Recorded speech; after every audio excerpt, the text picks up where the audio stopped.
me blast off. Lot to talk about today. Lots to talk about today. Okay. Lots to talk about. A lot going on in the world. Obviously, we'll do some updates from NOLA. NOLA attacker, background, reveal, House votes for speaker. People yell at Bernie over H-1B visa take. Cybertruck explosion veteran was also a divorced, was also a victim of family court. We'll finally do predictions and goals for 2025 today. Get in now. Rivals now, rivals later, or is it a wait and see? It's a wait and see style situation. I do like that there are people when I stop playing rivals that go, hey, can you start playing rivals again, please? Yeah, I will also tune in for a little bit to the Connor post as well. Connor talking to not Elon, but Adrian Dittman, who is not Elon. Did Themasius send a playlist or no? Oh, he did. Okay, thank you, Themasius, for the playlist. Okay, try out Rocket Raccoon. He's the most accessible support. How's Kaya doing with her healing? She's doing fine. Today was the last day of her antibiotics. Today was the last day for Kaya's antibiotics, so I think like I'm probably gonna start letting her out a little bit more. I'm still a little fearful, still a little worried. I hope I make you upset one day and you look at my chat logs and see how many times I said I love you. I love you, Hassan. Aw, chatter. There you go. You didn't have to make me upset for me to read your chat. I read all chats. I read all chats at all times. I never stop. Do you think there are fans who only watch you play games? Man, can you please shut the fuck up about this political shit and pick up the damn controller? No, because I don't play video games enough. If I did, I would build an audience for it, certainly. And I would like to. Chatters in here will just straight up lie and say they want that right now, but gaming frogs are liars and you can't trust them. Watchers are liars for the most part, or chatters are liars for the most part. They lie about being invested in the in gaming, and then they don't actually invest themselves in gaming. They don't ever watch. Gaming viewers comprise I would say like 10 to 20k depending on which game I'm playing, of this community, of this audience, but they make up 100% of the complaints that I am simply not gaming and I'm avoiding gaming and all the stuff, right? Anyway, here, I wanted to show you guys this. This is one of these freaking weirdos. Pericles Periabasi, Democrat when they see a kid, conservative men when they see a trans woman. He's dunking on Kyle Kalinske here, right? Saying Democrats are pedophiles. And then here he is. Hey, Kendrick, before you call Drake a pedophile, why don't you do some basic research and look up the age of consent in Canada? This is probably a joke, but this guy happens to also look like a pedophile. Like, that's his whole shtick. Did you see the Dittman 4chan post that exposes Dittman as Musk's salt? I'm pretty sure that's doctored, and I'm pretty sure I'm right that that's doctored. And The Verge actually went in, did a deeper dive, and found out that it is, as a matter of fact, doctored. But let's get started. Breaking news: Michael Penis has won his re-election as House Speaker. And we will work with anyone of any party to get that done. We will work with anyone to secure our borders, and we will work with anyone to fix our broken immigration system in a comprehensive and bipartisan That's manner. right. Border control. We want it. I'm a Democrat, by the way. This ain't your father's Democratic Party. This is your grandfather's Democratic Party from the South, a Dixiecratic Party. That's right, ladies and gentlemen. We don't like Mexicans. Okay? That's right.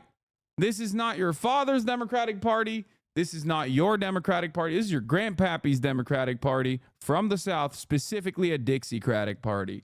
We are now fully in the bosom. We are now firmly invested in being the Diet Republican Party, baby. Let's go. Earned those benefits, worked hard for those benefits, and deserve those benefits. So as Democrats, our promise to the American people is that we will fight hard to make sure that no one in this town takes away Social Security or Medicare from the American people. Not now, not ever. No means never. Hey, everyone. There's a CIA masterclass. That's crazy. Our position is that it is not acceptable to cut Social Security, cut Medicare, cut Medicaid, cut veterans' benefits, or cut nutritional assistance from children and families in order to pay for massive tax breaks for billionaires and wealthy corporations. House Democrats will fight hard to protect working class Americans and the things that matter to them, not the wealthy, the well-off, and the well-connected. Keep your hands off Social Security and Wait, Medicare. he didn't win. Hakeem Jeffries didn't win. He's just delivering a speech. Mike Johnson, Michael Penis, won his re-election as House Speaker. 4 years, it's been a great honor for us to work alongside President Joe Biden and Vice President Kamala Harris, whose administration rescued the economy from a once-in-a-century pandemic, delivered historic infrastructure investments, created more than 15 million good-paying jobs, enacted common-sense gun safety legislation for the first time in 30 years, provided life-sustaining health insurance to veterans suffering from toxic exposure, championed the largest investment in combating the climate crisis in the history of the world, which we will defend, and brought down the high price of life-saving prescription drugs for millions of Americans. Thank you, President Biden and Vice President Harris, for your powerful, principled, and purposeful public service. Thank you. 2 months ago, the American people elected Donald Trump as the 47th President of the United States of America. Thank you for that very generous applause. It's okay. There are no election deniers on our side of the aisle. You see, one should love America. One should love America when you win and when you lose. That's the patriotic thing to do, and that's the America that House Democrats will fight hard to preserve because we love this country. America is bigger than any one campaign, any one election, or any one individual. I really like shooting guns. America, the land of the free. Oh, this is a funny video, yeah. Let us never forget that our country is free, not simply. Dude, I don't know who they do this for, honestly. Like, who is the target audience for this? Because if I'm a corporate investor, okay, if I am an oligarch, I don't care because I bought both parties. So I'm not tuning in. If I'm a partisan, I don't really care that the Democrat is just sitting up there being like, we are going to do bipartisanship. If I'm a Democrat, I don't fully understand why Hakeem Jeffries is kind of glazing the limited accomplishments of the Biden administration and also simultaneously talking about bipartisanship, even though, you know, the Democrats lost. A resounding defeat, a resounding victory for the Republican Party. So none of that really matters. So who are they keeping up these appearances for is a question I always have. Like, who is this for? Who tunes into this and goes, man, what a brilliant speech by Hakeem Jeffries. This is the new leadership of the Democratic Party. And it's actually very exciting. This excites me. I don't know. I don't know.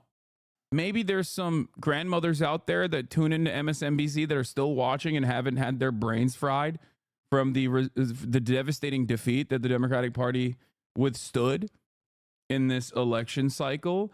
I just always feel like they stand up here and clap for one another because they just, you know, kind of have to keep up these appearances, but for the sake of themselves. And nobody else, really, just for themselves. It's the same exact attitude of like giving Liz Cheney a medal, an award for her brilliant accomplishments, right? Joe Biden did that yesterday, and she received the standing ovation, thunderous applause. Everyone was excited. They were like, oh man, so incredible that Liz Cheney she was deserving of this medal, this honor. So I guess I'm left wondering, like, who is that for? What is that for? Who is the target audience for this? Maybe they just have too much free time. They just have too much free time on their hands. There's plenty of daylight. There's plenty of time to just do like silly stuff such as that. And it is it's a steady maintenance of an institution that is genuinely falling apart every single day, day in, day out. It's just it's crippled at every step of the way, and Republicans truly take advantage of that. They take advantage of that and seek to undermine it further for their own agendas, deregulation, tax cuts, things of that nature, you know. But here's another moment of like theatrics that I thought was odd. Here. Stand right there. That is not your nature to just stand where you're told to stand. But give it a try. Stand right there. That is not your nature to stand where you're told to stand, but give it a try. Bernie gets so bullied and I'm sick of it. Yeah. Stop bullying the old man, okay? Now, everyone, speaking of Bernie, he's in a little bit of trouble because he had a critique on the H-1B visa program. And I don't disagree with Bernie Sanders' critique, even though I haven't read the entirety of what he was saying. So maybe there's some stuff in there that's actually crazy and like nativist or whatever. But the H-1B visa program absolutely is utilized in a way to create further expendable and more exploitable labor. I don't know why people consider that to be racist and unacceptable to openly say. I have been saying it nonstop. I haven't stopped saying that as well. So I don't know why people would get mad at Bernie Sanders also saying it, because that is the object of, I mean, that is the purpose of this program. Of course, once again, anything that the government does is going to be packaged in a way that makes sense. So the H-1B visa program is going to be packaged as though this is a way to offer citizenship to the best and brightest all around the globe. And there is certainly some truth to that as well, right? That is true. But that's just spin at the end of the day. The reality of the matter is we destroy the global south, and then we take advantage of all of the highest achievers globally by creating an immigration structure where we take educated workers in an effort to displace the American workforce, because those guys will, due to the currency exchange rate, especially if they're sending money back home, which there's nothing wrong with, by the way. It's fantastic. That's why economists that are not ideologically on board with the way I see the world will say this is a win-win, okay? Even though I also consider it to be a win-win.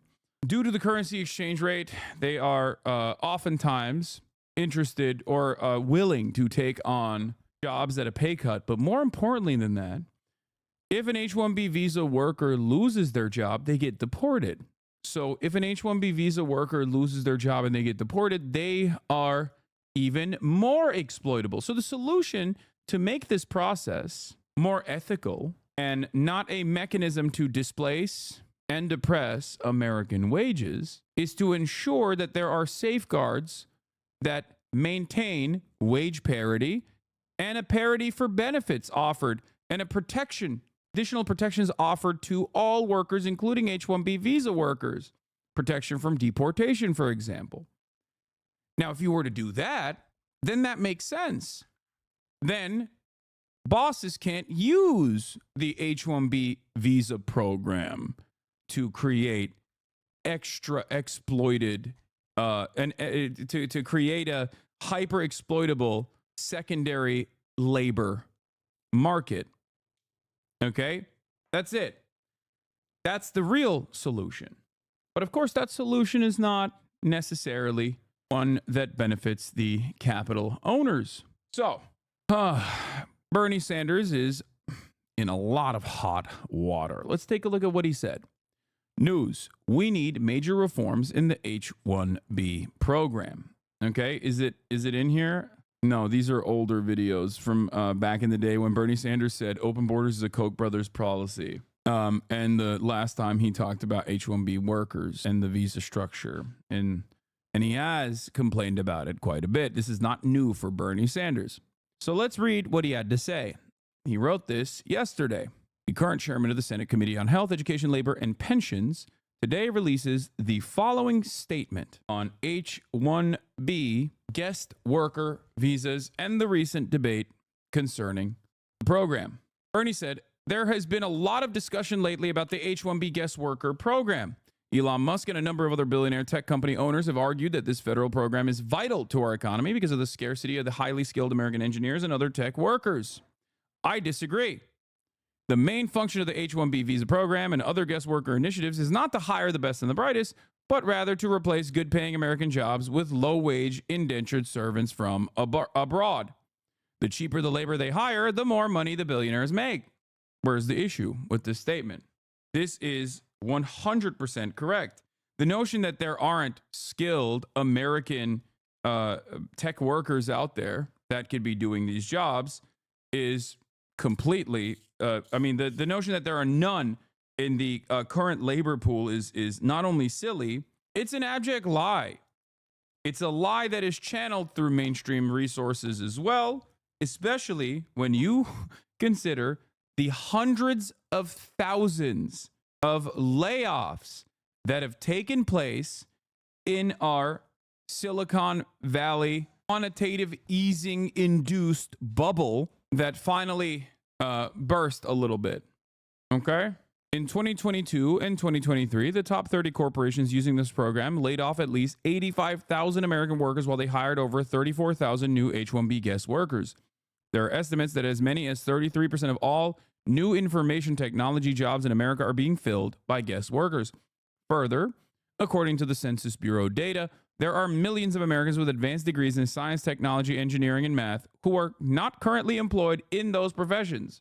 If there is really a shortage of skilled tech workers in America, why did Tesla lay off over 7,500 American workers this year, including many software developers and engineers at its factory in Austin, Texas, while being approved to employ thousands of H-1B guest workers?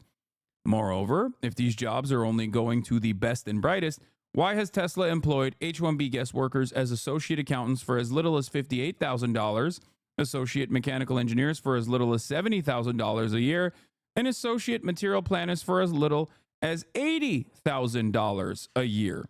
Those don't sound like highly specialized jobs that are for the top 0.1%, Musk claimed this week. If this program is really supposed to be about importing workers with highly advanced degrees in science and technology, why are H-1B guest workers being employed as dog trainers, massage therapists, cooks, and English teachers? Can we really not find English teachers in America? Let's be clear. To the extent that there may be labor shortages in our country in some highly specialized areas that need to be filled by employees from above through the H-1B program, we must utilize this program as a very short-term and temporary approach. In the long term, if the United States is going to be able to compete in a global economy, we must make sure that we have the best educated workforce in the world. And one way to help make that happen is to substantially increase the guest worker fees large corporations pay to fund scholarships, apprenticeships, and job training opportunities for American workers. This is something that I have advocated for from my first days as a U.S. Senator. Further, we also must significantly raise the minimum wage for guest workers, allow them to easily switch jobs, and make sure that corporations are required to aggressively recruit American workers first before they can hire workers from overseas. The widespread corporate abuse of the H-1B program must be ended. Bottom line, it should never be cheaper for a corporation to hire a guest worker from overseas than an American worker. Mr. Musk, Mr. Ramaswamy, and others have argued that we need a highly skilled and well-educated workforce. They are right, but the answer, however, is not to bring in cheap labor from abroad. The answer is to hire qualified American workers first and to make certain that we have an education system that produces the kind of workforce that our country needs for the jobs of the future. And that's not just engineering. We are in desperate need of more doctors, nurses, dentists, teachers, electricians, plumbers, and a host of other professions. 30 years ago, the economic elite and political establishment in both major parties told us not to worry about the loss of blue-collar manufacturing jobs that would come as a result of disastrous, unfettered trade agreements like NAFTA and permanent normal trade relations with China. They promised that those lost jobs would be more than offset by the many good-paying white-collar information technology jobs that would be created in the United States. Well, that turned out to be a big lie. Not only have corporations exported millions of blue-collar manufacturing jobs to China, Mexico, and other low-wage countries, they are now importing hundreds of thousands of low-paid guest workers from abroad to fill the white-collar technology jobs that are available. At a time of massive income and wealth inequality, when the richest 3 people in America now own more wealth than the bottom half of our country, and when the CEOs of major corporations make almost 300 times more than their average workers, we need fundamental changes in our economic policies. We need an economy that works for all, not just the few. And one important way forward in that direction is to bring about major reforms in the H-1B program. Now, of course, what's interesting about this process is that because the H-1B worker structure benefits capital owners, both the Democratic Party and the Republicans will end up defending it. They will defend it because, not because they are, nice, or because they want immigration into the country, or because they love, the idea that America is a land of prosperity for the migrants that are coming in here, well-educated migrants that are coming in here to work these jobs.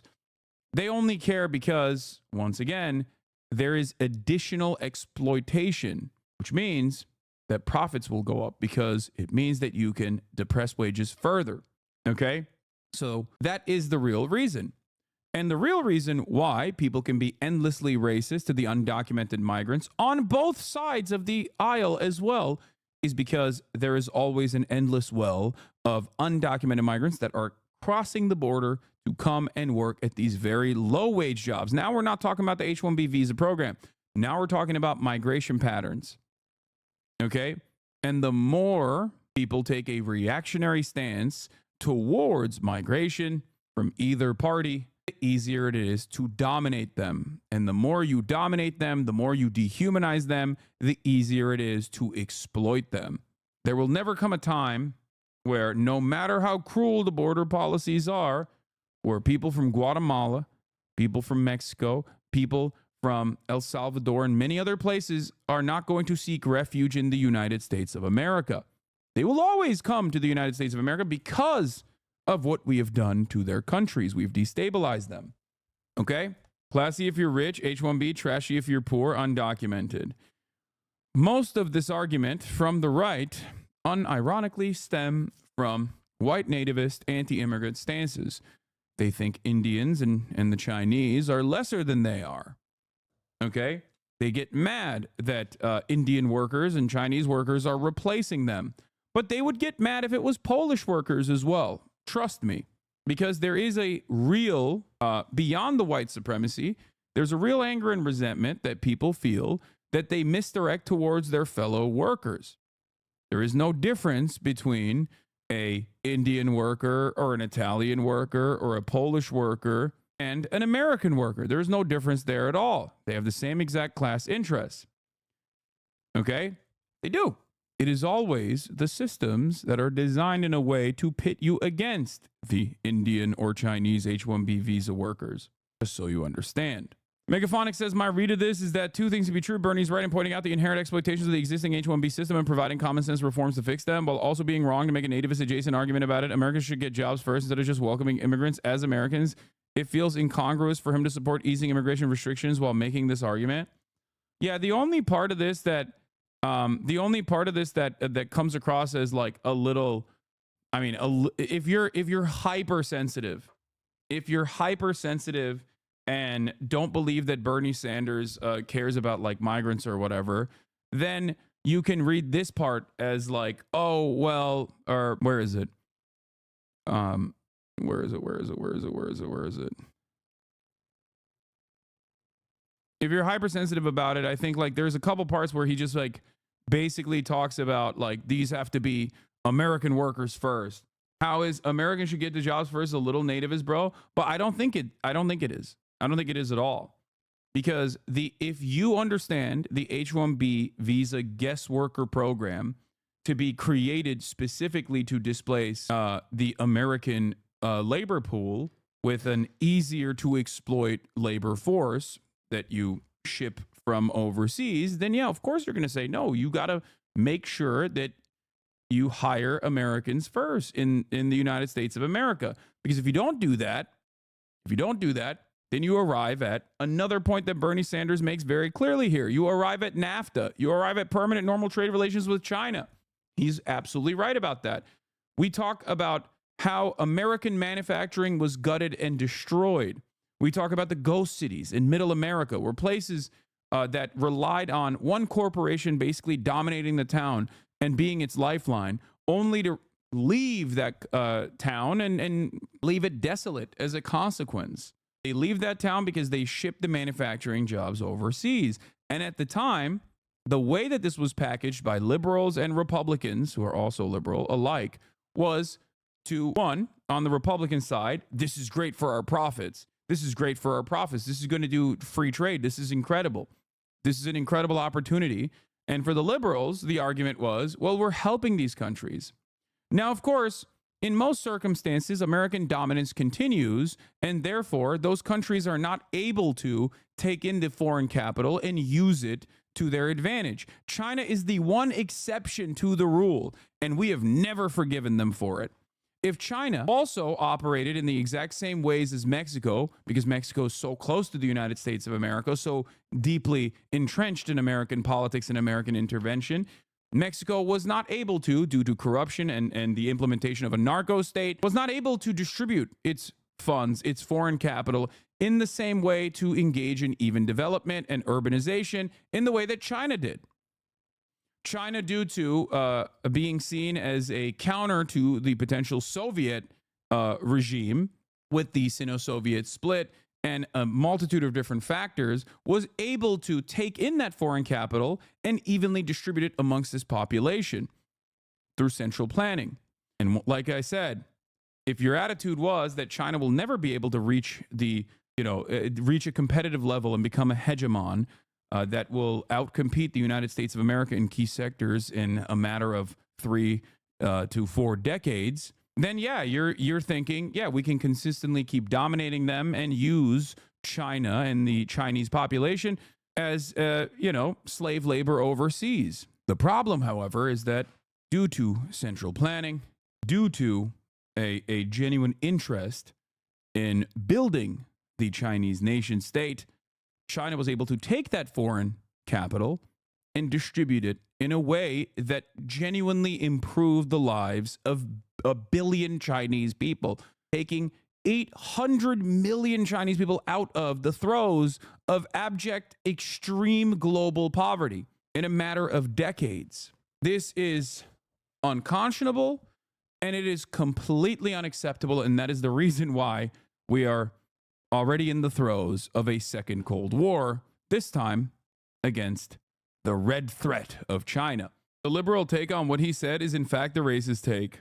So, my attitude on this has always been that there is enough wealth to go around, whether it be through the H-1B visa program, whether it be the processing and documenting of the 10 million plus undocumented migrants that work in the agricultural sector, in the construction field, and create wage parity for them so that they are not used as an endlessly replaceable, hyper-exploited second labor pool, a permanent underclass that is used against the documented U.S. labor force. That is the real solution. That is the real way to get out of this problem. But of course, that would require shrinking profit margins, and that would be unacceptable. What did you say? If you really think anything Bernie said is racist, I genuinely don't think your opinions will win any elections anytime soon. I mean, that's also a tricky conversation, because if Bernie had said something genuinely racist, there are plenty of genuinely racist people. There are plenty of, like, anti-Indian sentiment, for example, goes a long way on both Twitter and in general. We must not find ourselves in the throes of right-wing reactionary politics simply because it will be beneficial. That's the attitude that the Democrats have. That's the attitude of the Democratic Party in general. As an H-1B visa holder, I ain't rich, and I'm easily susceptible to being fired if I join a union and subsequently get deported if I don't find a job in 2 months' time. Also, the path to citizenship or green card takes so long. Have already spent 10 years in the U.S., 15 plus years to get my green card. Brian, kill me. So yes, we are stuck in limbo half our lives. Exactly. This is the reality of the H-1B visa guest worker program. This is what it is. This is the reason why H-1B visa workers are seen as really valuable alternative. Once again, do you think Bernie is nativist under the cover? No, I don't. I don't think Bernie is a nativist under the cover. Like, I don't think he's like secretly a racist guy who's like, I do not care about the Indian workers. I am, obviously, as you guys know, pro-immigration, pro-immigrant, and also pro-workers' rights. The problem is most people cannot see beyond the neat little confines of American capitalism. So if you cannot envision a world where capital dominates, you cannot understand my advocacy. And if you cannot see past the point of capitalism, if you treat capitalism as though it is the norm, as though there is no other alternative, or the alternatives are far worse and far more deadly, far more devastating, then yes, of course, you are going to constantly look for bandage solutions.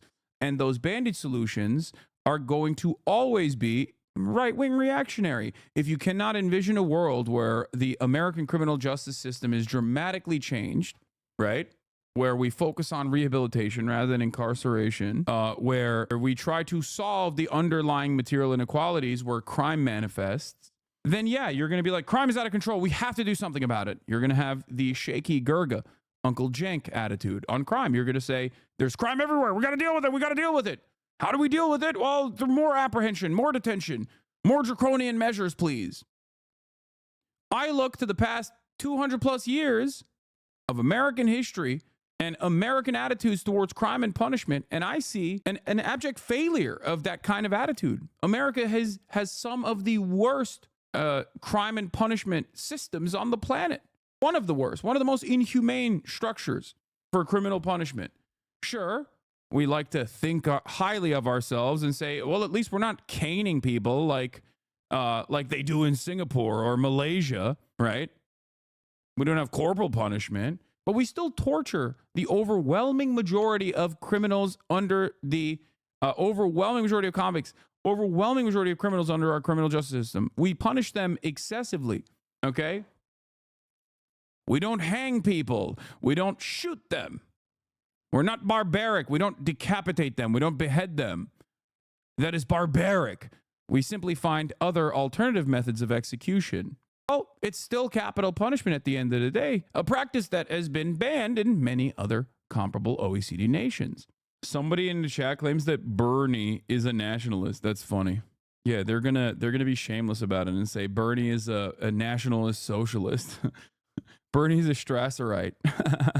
Bernie. Feel the burn.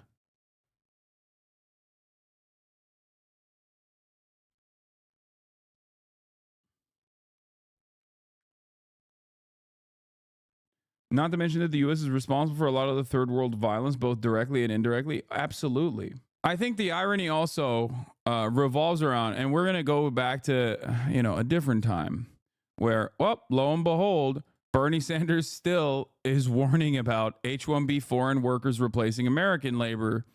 Let's take a look. Corporations whose main argument is, we just can't find Americans to do this work, and we just need to go all over the world to bring people in. If you listen to them, they will tell you two things. First, in terms of low-skilled jobs, they say they need foreign workers to do the jobs that Americans just won't do. And then, Madam President, this is what really gets me. They tell us that they need more H-1B visas because Americans are just not smart. I do see a lot of myself in Bernie, I'm not going to lie, where people constantly misunderstand his position, yell at him endlessly, and act like he's brand new, act like he's behaving brand new, and then you go back in time. No matter how far back you go in time, he literally is saying the same exact things. Okay? It's just like they'll be like, oh, Bernie, why are you acting so brand new about this? Oh my God. And it's ironic. Like, I can't in good conscience understand how so many liberals are chirping at Bernie Sanders over the H-1B visa take, okay? Claiming that this is racism, claiming that this is white nationalism, when those very same liberals, not that long ago, before the election, were hyping up Donald Trump's border bill that Joe Brandon was pushing. So which is it? It makes no sense. On the one hand, these guys are like, we got to do border control. We got to kill these migrants. We got to kill all of them. We got to kill every Mexican in the country. What are you doing? I'm a Democrat, by the way. But then simultaneously, they're like, wait, what?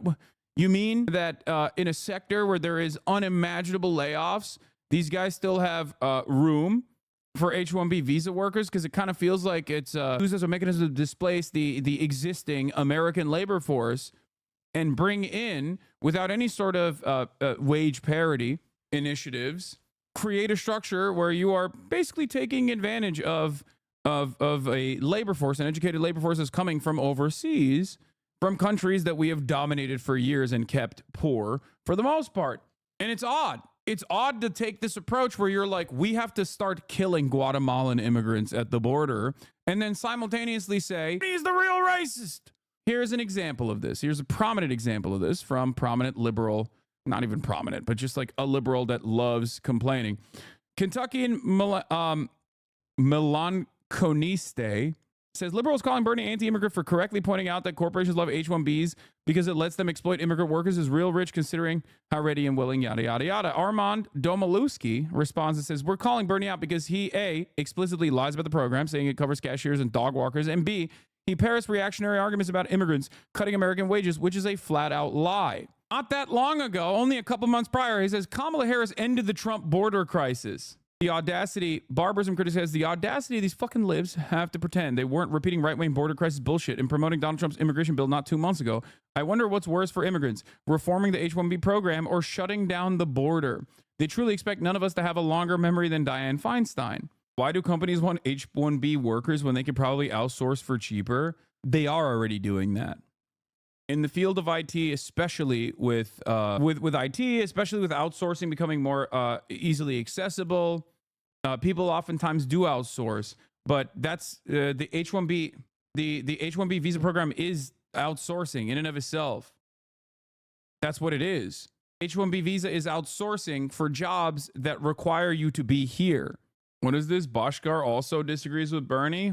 I think Bernie's complaints are wrong on a few levels, and we need to make the case for benefits of immigration. But Bernie has had these views on H-1 programs forever, and support for varying degrees of restrictionism were a part of social democratic labor-backed movement for decades. Matt Bruenig responds to Noah Smith. It's just absolutely pathetic watching leftists trying to hop on every right populist bandwagon 3 weeks late. Oh, hey guys, we hate Indians taking your jobs too. Aren't we cool and populist? Most pathetic political movement.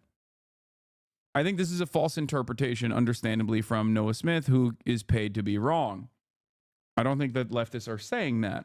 Wait, what? Not correct? H-1B employees are usually regular on-site employees? No, I said companies already outsource certain aspects of IT overseas when they can, but H-1B visa, the H-1B visa structure is for workers that have to be on-site. That's what I said. It's basically importing the outsourced labor into America, because some labor you can't outsource. Can you explain how H-1B immigrants earning a wage of 120K are indentured slaves? How is calling these people dog trainers not a Nazi dog whistle? Oh, easy answer. White workers of the world unite. This is yours and Bernie's take, by the way. Yes, you guys are nativists. Yeah, I'm obviously a white nationalist, white nativist guy, and certainly not someone who's been living on U.S. soil since the year 2009.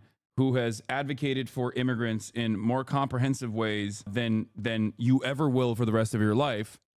As, you know, I am an anchor baby myself. But thank you.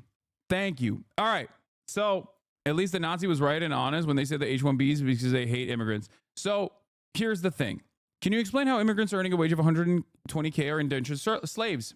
Great question. Let me tell you. If the actual job for that process, which is already lower than what it's supposed to be, because it's, you know, that's how you generate profits under capitalism.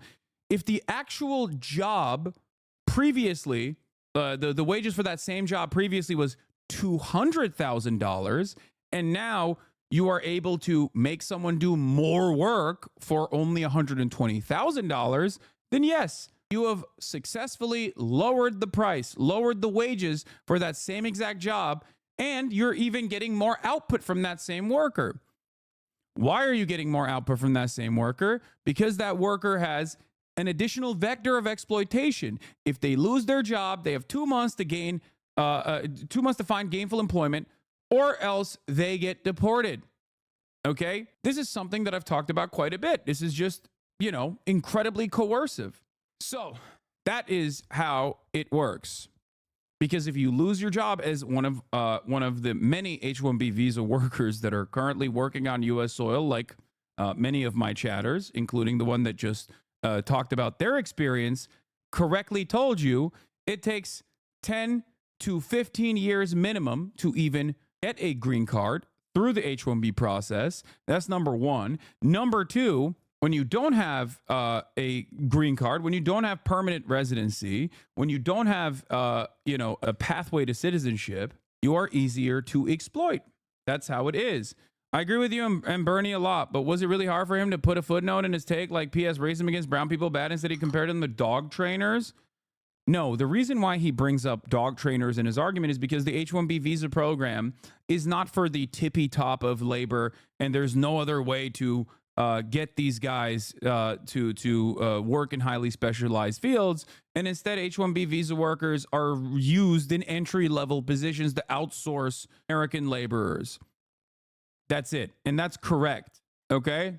That's not correct, though. There are no H-1B visas for dog trainers.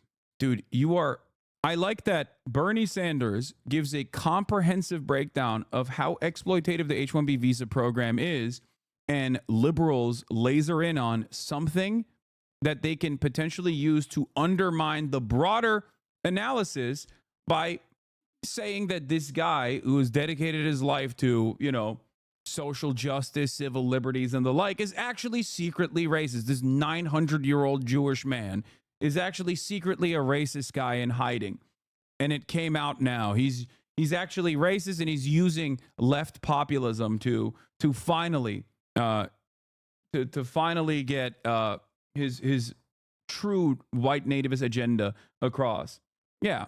I don't think Elon Musk should be allowed to hire H-1B analysts, accountants, or engineers from overseas at Tesla who are paid as little as $52,000 and can have their visa taken away from them by their boss if they complain about unfair or illegal working conditions. That is the point. That is how it works. Eric Levitt says, I don't think that getting paid a six-figure salary to work for a company that you can leave for a different company, so long as the latter also agrees to sponsor a visa, is much like being an indentured servant. But it absolutely is. You can point to how much the median yearly income of people approved to work on U.S. and an H-1B visa is all day, every day. Okay? You can do that all day, every day. But if the actual payment, if the actual median yearly income for the people that are being displaced was significantly higher than that, and also on top of that, these guys literally have to rely on this job to stay in the United States of America, then it doesn't matter. It is exploitative, and that's the reason why people are doing it. Because the inverse of this is so funny to me. Do we think that Elon Musk and all of these mega corporations are actually like, in the ways that these Nazis see the world, trying to make America more brown or something, like actively? Is that what we think is going on? For good reasons, by the way. Like, because diversity is a good thing, right? I believe that. I'm a product of that. Okay? Is that what it is? Do we really think Tesla's like, no, we just really love diversity, and that's why we're doing this? Who are these baby brain chatters? Liberals were already pro-deporting us and wanting to destabilize Mexico with their New York Times hit pieces on judge elections in Mexico, and now with the New York Times story about how homemade fentanyl on top is a gas range stove is crazy. Fentanyl requires a functioning lab with ventilation systems. Yeah. That's what's really funny. That chatter's an idiot. I'm a software engineer and data scientist. Visa workers are paid on average 30 to 40% less, and the cost of importing the visa workers are on the government as tax credits, and they're used to threaten local engineers from asking for raises. Is very exploitative. Neoliberalism started this insane practice before it was just immigration. This is not nativist nationalist take. That's the nativist argument. Put all Scandinavians in the H-1B, but no farm hospitality worker place. How would those who think for a second H-1B is about anything but tech bro economics might think differently? This is exactly the same as pocket watching your house or car. What's the point at which it is unacceptable depression of wages? Yeah, I mean, it's just a way for liberals to maintain the current status. And some are duped into thinking that this is a way to do anti-racism. And there is a lot of racism involved in this conversation, which is something that I frequently cover as well. And it's always funny because some people will come in here and be like, why aren't you talking about the racism angle when I do? Or when they come in and say, why are you talking so much about the racism angle? This is about displacing American laborers, which I also talk about. It's both. It's both. Anyone who says American jobs for Americans is racist are proving that they think Americans are white only. Yeah, that's also another part of this conversation as well. So what's really interesting about this story, in my opinion, is that there is evidence across the board that even suggests that H-1B visa worker programs are not used as a mechanism to suppress American wages. Now, the irony there is that it's not because the the documented migration coming into the country is actually getting paid fairly. The argument is that American workers themselves also have so many vectors of pressure that also make themselves endlessly exploitable. That is the real reason. Okay? And even then, it still obviously is cheaper across the board. But beyond the wages, the real vector of exploitation for H-1B visa workers comes from the fact that you can make them do two people's jobs. You can lay off half of your workforce and replace it with a much smaller number of H-1B workers. Is it because they are simply harder workers? No one across the board is a harder worker than the other worker. It's just that they have more incentive to want to stay in the country. So they are easier to exploit. So sometimes it doesn't even bear itself out in wages. The difference in wages, I mean. So say clearly to your chat that there's no depression of wages tethered to immigration because that's what they're claiming and it's nativist. No, there is. There is a depression of wages tethered to immigration. What are you talking about? How many times have I talked about undocumented migrants in this broadcast? Even outside of the H-1B program, what do you think an endless sea of undocumented migration does to American wages? It is specifically the point. The reason why these are not documented laborers, and even if they were documented laborers like the H-1B visa program, that would still end up creating some level of wage depression. It's just that even that's not enough for the American capital holders. They want it to be even more, which is why they have to stay undocumented. Therefore, if they ever complain, they can be deported. They have no legal recourse. They have no protection. That's the whole point. That is deliberate. That is the deliberate design of American migration. That is the reason why it is structured in the way that it is.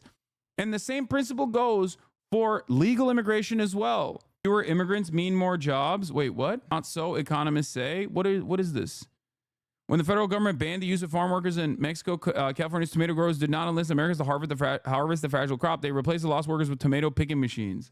The Trump administration on Wednesday embraced a proposal to sharply reduce legal immigration, which is said that it would preserve jobs and lead to higher wages. Wait, I think one thing that you're misunderstanding is, number one, I am not in agreement with Donald Trump. I am not anti-immigration. I'm pro-immigration. I'm pro-processing migrants.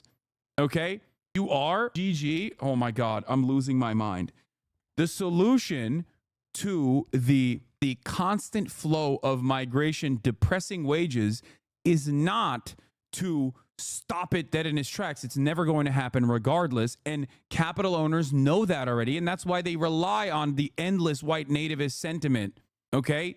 The solution is to document them, process them, and allow them to engage in the process of sectoral bargaining through unions. And therefore, everyone's wages go up. There's enough wealth and enough money in this country that you can seize from the hands of capital owners. That is the entire point of this.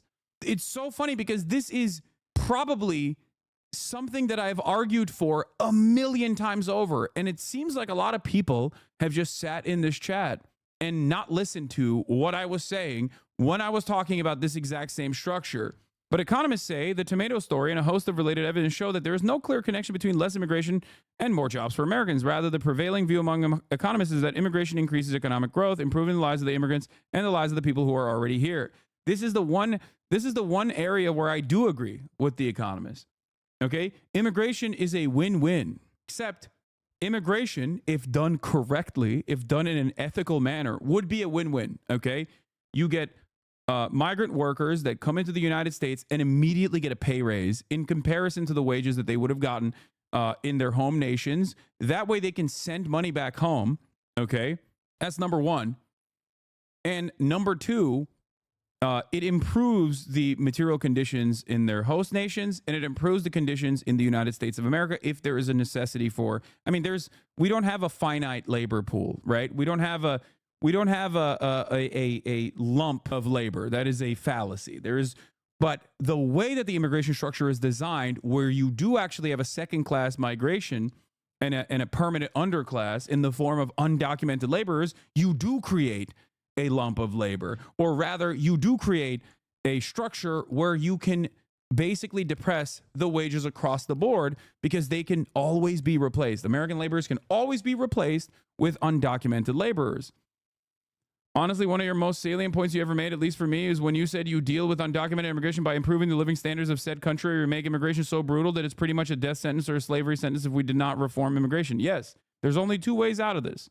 It's not even like a correlation does not mean causation type situation. Like, you can see it. You make the economy scream in Venezuela in the way that the Trump administration did through a rigid sanctions regime, and then lo and behold, what do you get? More Venezuelan migrants coming into the United States of America, seeking asylum, understandably so. That's it. There is a direct line right there, and it happened not that long ago. We saw it. We experienced it. Chowder's making a basic mistake in form of logic. Exploited immigrants do cause suppressed wages, but reporting them does not necessarily raise wages. It's not nativist or contradictory to recognize that. Yes. The only issue here is that the thing I advocate for ends up being infinitely better for every single American worker and all the migrant workers as well. It improves their living conditions, but it harms capital owners. It harms their profit margins. That's it. And that's the reason why it is completely unacceptable. So you can have a conversation about the racism of this subject all day, every day. You can talk about how racist it is. And there is certainly a lot of racism at play here. If you are selling this concept to a reactionary audience, you talk about how Indians are bad and they're not America. You can't create a nation with the children of immigrants, right? Like, you can't maintain your country with the children of migrants, or whatever people say, which is incredibly racist, right? American dominance also comes from American diversity. There is not a single person in this country, with the exception of Native Americans, that cannot trace their lineage directly back to someone that did not belong on this continent initially. It's so stupid to say this. It's so unimaginably hypocritical to say this, right? Having said that, however,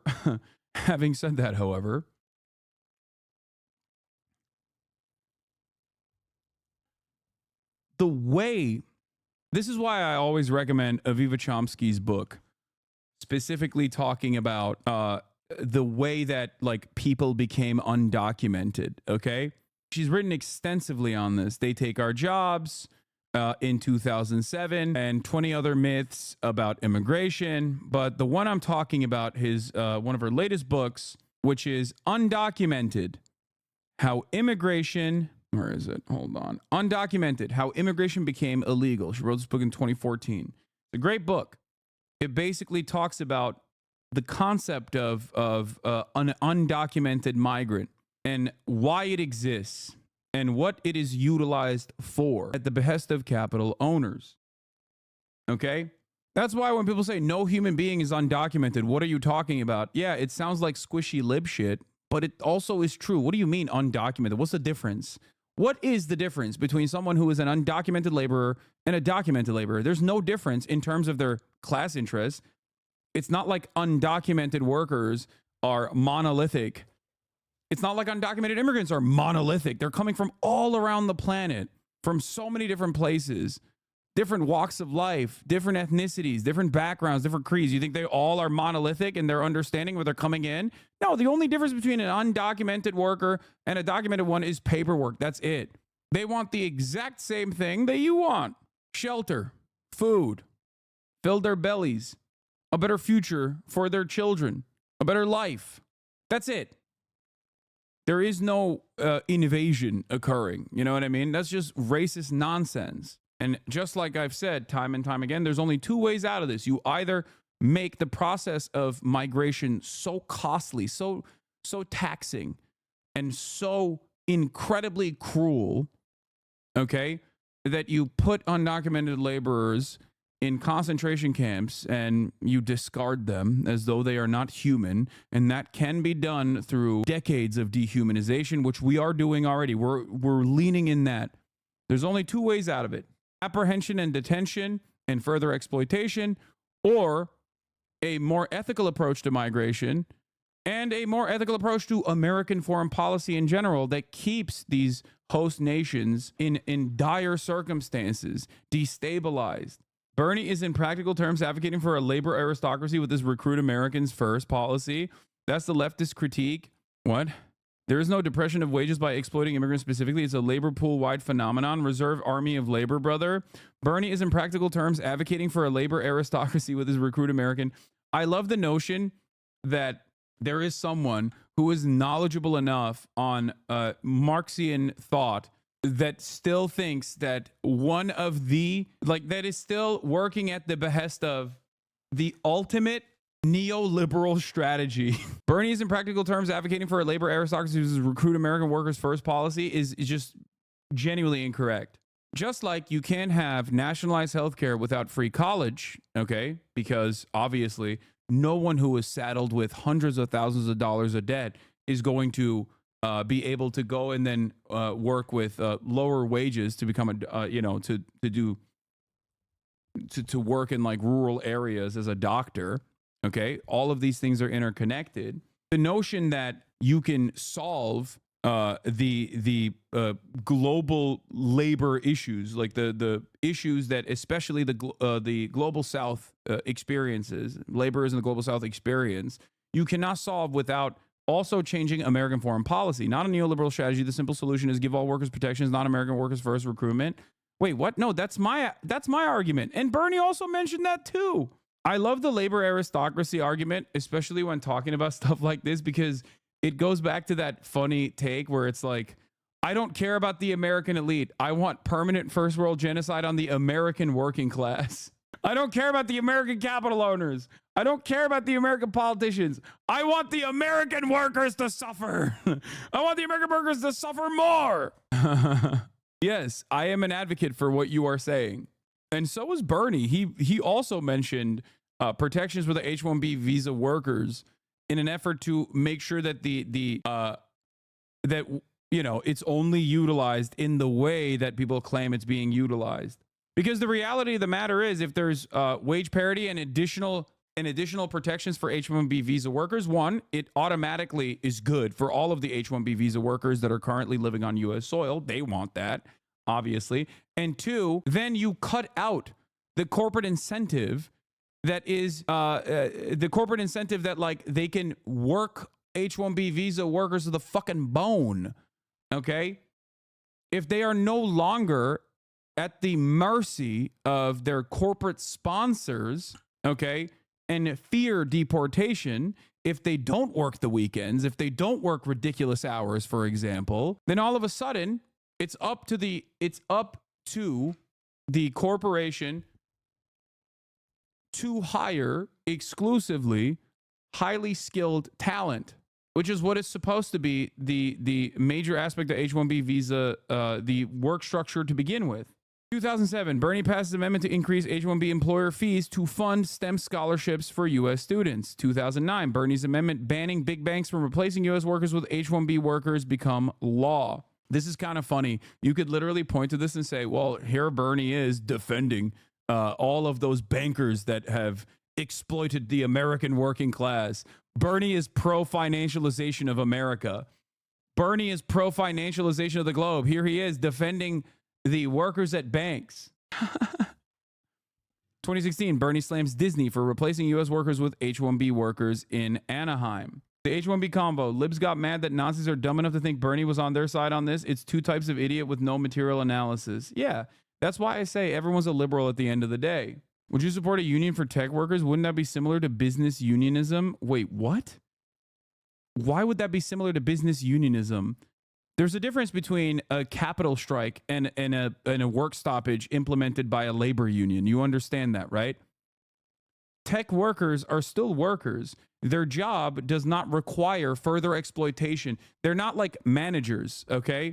The extension of this is to say that like a CEO is also a wage laborer at the end of the day. Yeah, their job is to depress wages. That is the number one thing that they do. Tech workers, on the other hand, do not engage in the wage depression structure. They are workers. Yeah, business unionism is just a monopoly, a cartel, which also exists. Check your privilege on the least woke way possible. People from the third world do backbreaking work to get a slave wage in the USA. Socialism also applies across borders, mate. Wait, what? Keep the wealthy USA wealthy take. In a global society, there should also be a global distribution of wealth. Keep the what?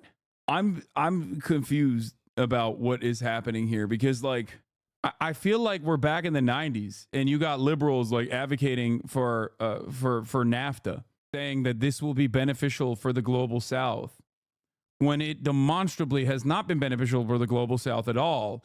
And the only country where it was a benefit was one that had a centralized planning structure and was able to evade American scrutiny, partially because of, in my opinion, Orientalist thought, white supremacist opinions that like the Chinese are not smart enough to ever be competitive against the white Western liberal democracies.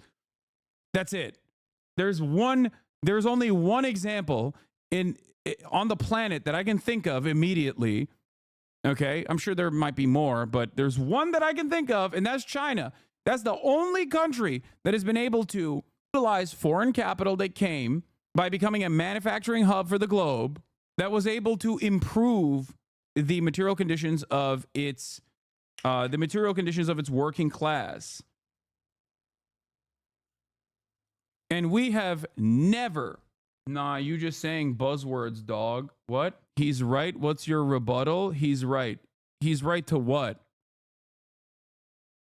I'm just saying buzzwords that all of these mega corporations are actually doing an H-1B visa structure, not in an effort to have an endlessly exploitable pool of talent, but instead that will inevitably and has displaced the American labor force. But instead, they're doing that because they are interested in improving the material conditions of the entire globe, specifically the global South. Is that what you're saying? Like you're actually bought in on the argument. What does this? Yeah, all of the mega corporations are just so woke, dude. They actually do have an underlying positive relationship. They are not working at the behest of capital and constant profit seeking. They actually have a secondary idealistic notion here. They want to improve. They want to improve the nation state of India. They want to improve China. That's the reason why they do H-1B visa structures. That is the real reason. The issue here is that he thinks it's the same as migrant worker who works in agriculture when it's significantly different to that. It doesn't matter because it is okay. In practice, in application, it is the same. Okay. If the price point designed by, if the median wage designed for that specific sector, that specific field, that specific job is higher, then it is the same. It's just we're working with profit margins, in certain instances with significantly lower wages or much higher wages than the average American in some instances. I feel like Bernie's just categorically right as a South American. South Asian American. The current H-1B system fucks the American skilled workforce, but more importantly, causes brain drain in India and other recipient states of H-1B. It's so messed up. The Indian populace subsidizes the education of a skilled worker, only for them to take their towns to the West for some extra bucks instead of helping the global South flourish. I mean, brain drain is one aspect of this, certainly. I think that, let's be real, H-1B only exists as a white collar... what? H-1B only exists because white collar companies can't easily get away with undocumented workers as the ag industry.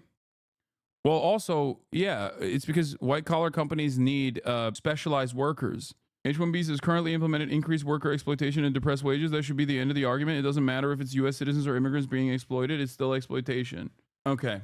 Engels and Lenin talked about how certain unions in England at the time were run like businesses, which meant that they would be more aligned with the bourgeoisie. You could argue that tech workers, many who make 4 to 5 times the average wages of the American worker.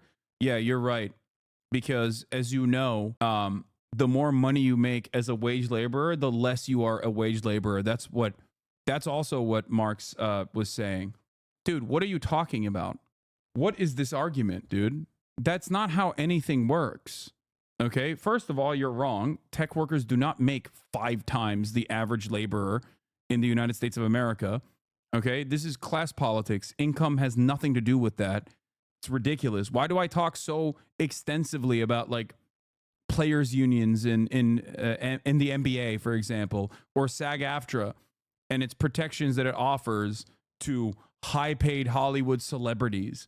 No matter how much money people are making, unions in any sector are tasked with making sure that they are getting back more of the value that they're creating for the capital owners. That's it. It's super simple. In any sector, in any field where there is a guy getting paid $1 million a year, if they are a wage laborer, there's someone else making $1 billion a year. Okay? That's it. That's it. It's adjusted to how much value that they are generating.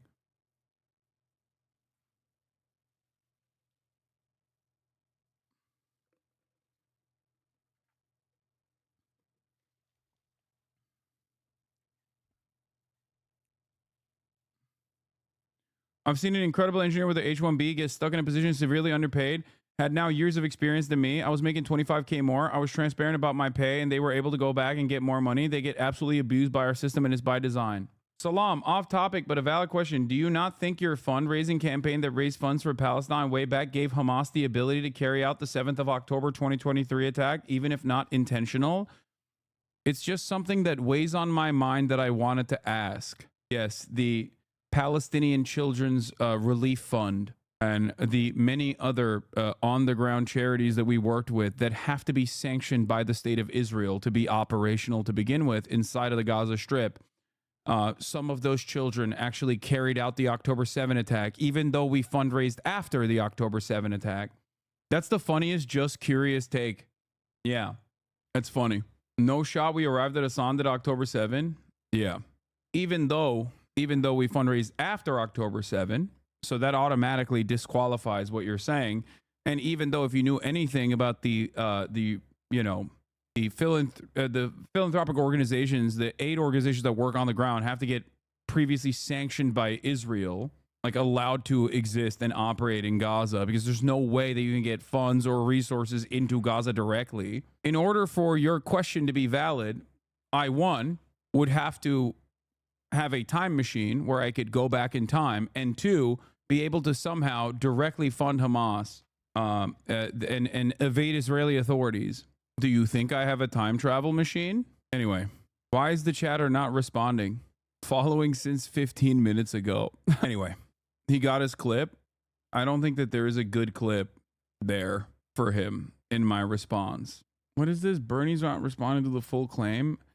Dude, you think I'm going to read this like Elon Dick Rider writing an effort post? His description on his Twitter says, "Make nuance cool again." Elon retweeted him. Of course he did, because Elon loves his Dick Riders.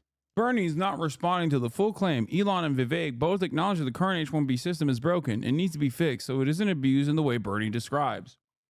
Yeah. Which, takes Elon at his word, which I find to be a foolish endeavor. They've also said it needs to be used to recruit top engineers. These two claims are compatible. This is the second time in 2 weeks he's done this. He did the same thing when Elon helped tank the 1,500-page spending bill. It's just another form of identity politics. Instead of focusing on channeling racial hostility, it's channeling class hostility. Billionaires are evil. It's divisive. Don't fall for it. He actually did the whole, why are you coming after billionaires? Channeling class hostility? How is that a bad thing? There is not a moment where there isn't class collaboration among capital owners. They are very well aware of their class position. They have designed society in a way that benefits the capital owning class. That is what capitalism is. What a ridiculous thing to say. Of course Elon Musk retweeted this. Oh my God.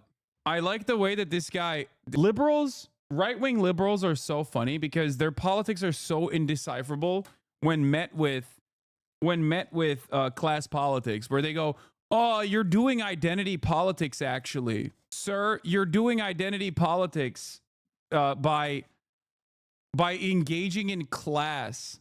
Yeah, class politics is identity politics as well, actually. After all, billionaires are an identity. Yeah. Many chatters in here are simply identifying as poor, working class. If only they started identifying as billionaires, they would be able to, become billionaires. That's how it works. That's the power of, that's the secret right there. All you need to do is identify as a billionaire. That's how it works. He did the meme. Yeah, don't replace the culture war with class war, bro. Please don't worry about why you pay more in taxes to billionaires. Worry about the war on Christmas, the trans agenda. Please, bro. Stay distracted, bro. Broke mindset. Yeah. Person of C-suite. POC. Person of capital, please. The real POCs are not people of color. It's people of capital. Anyway, here's where Bernard has been on this issue, okay? We covered the irony of a lot of people who were 100% on board with the reactionary anti-immigrant sentiment expressed by the Democratic Party at a time when undocumented migrants are under attack, okay? And how much these very same liberals were advocating for that, only to turn around and be like, and Bernie is wrong when he says that the H-1B visa structure is created in a way to displace American laborers with migrant laborers that can be exploited even further than the American laborers, which are already hyper exploited. Not enough to be computer professionals, engineers, university professors. Just can't find anybody to be a university professor. Accountants, I guess Americans don't add very well. We can't do that work. Financial analysis. Nurses, I guess we just don't have the capability of producing nurses. Psychologists, Americans, I guess, can't do that. Lawyers. My God, if there's anything the United States is capable of producing are lawyers, but I guess we need more lawyers to come into this country as well, and elementary school teachers. Madam President, I guess the young people who graduate college in America are not quite qualified to be school teachers. Now, Madam President, if Americans won't take low-skilled jobs that pay poverty-level wages, and presumably if they're not smart enough to do high-skilled jobs, I think the question we have to ask is what kind of jobs are going to be available for the American people. We can't do low-skilled jobs. We can't do high-skilled jobs. Hey, what's there for us?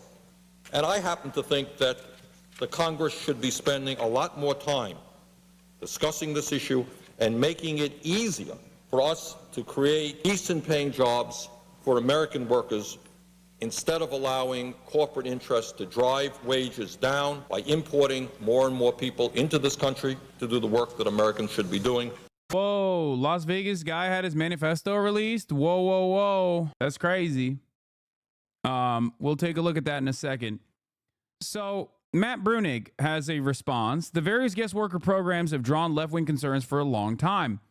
It was a major focus of Jobs with Justice when I worked there in 2011. EPI had a big H-1B report in 2020. You should broaden your informational universe, he says, which is the kindest way to dunk on Noah Smith.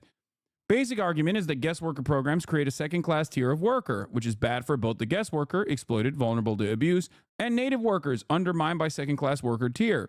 It's basically the same argument as abusive independent contractor status.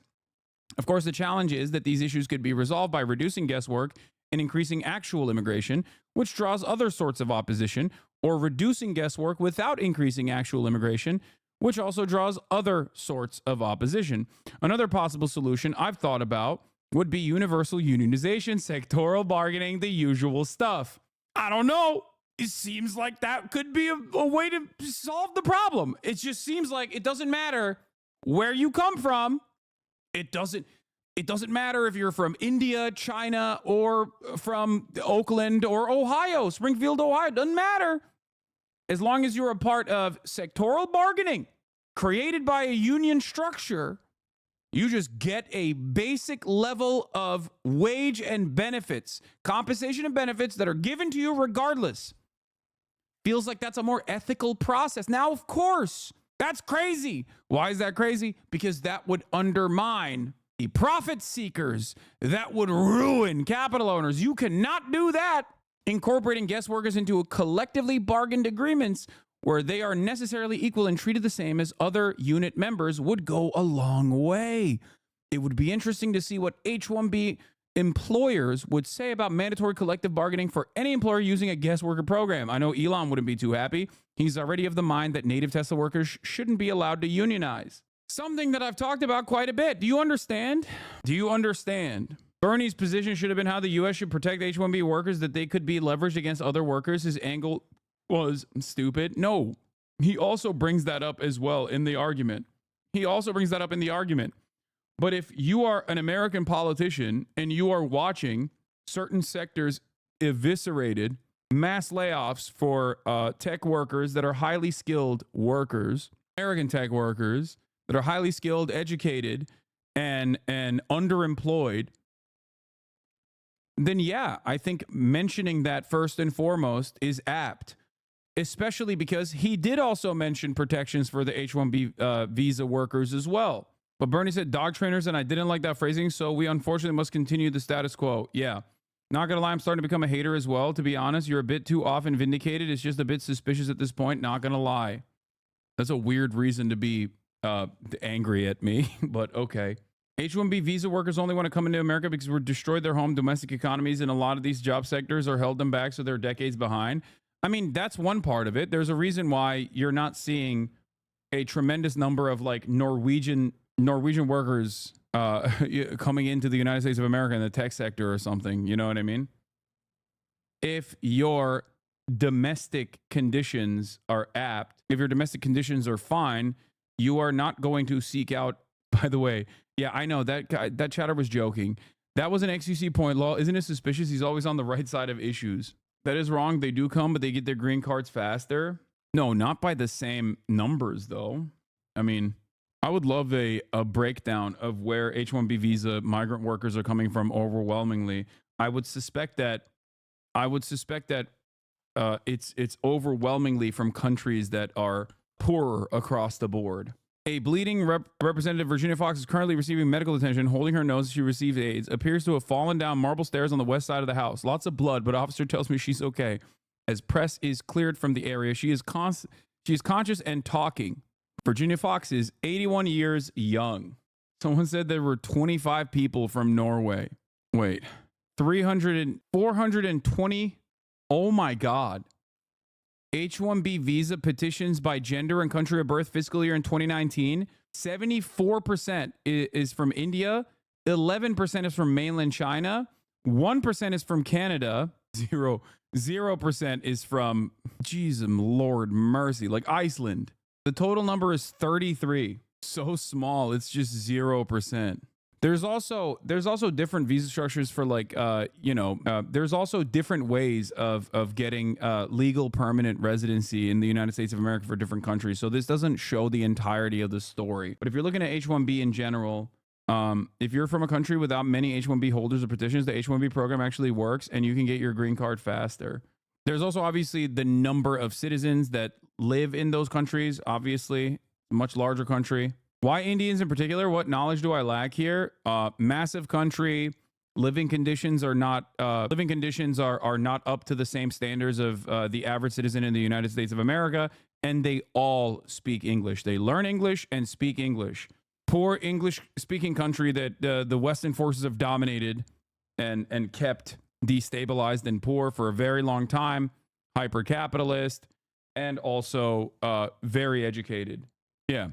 India is the largest English-speaking country on the planet, and also currency arbitrage.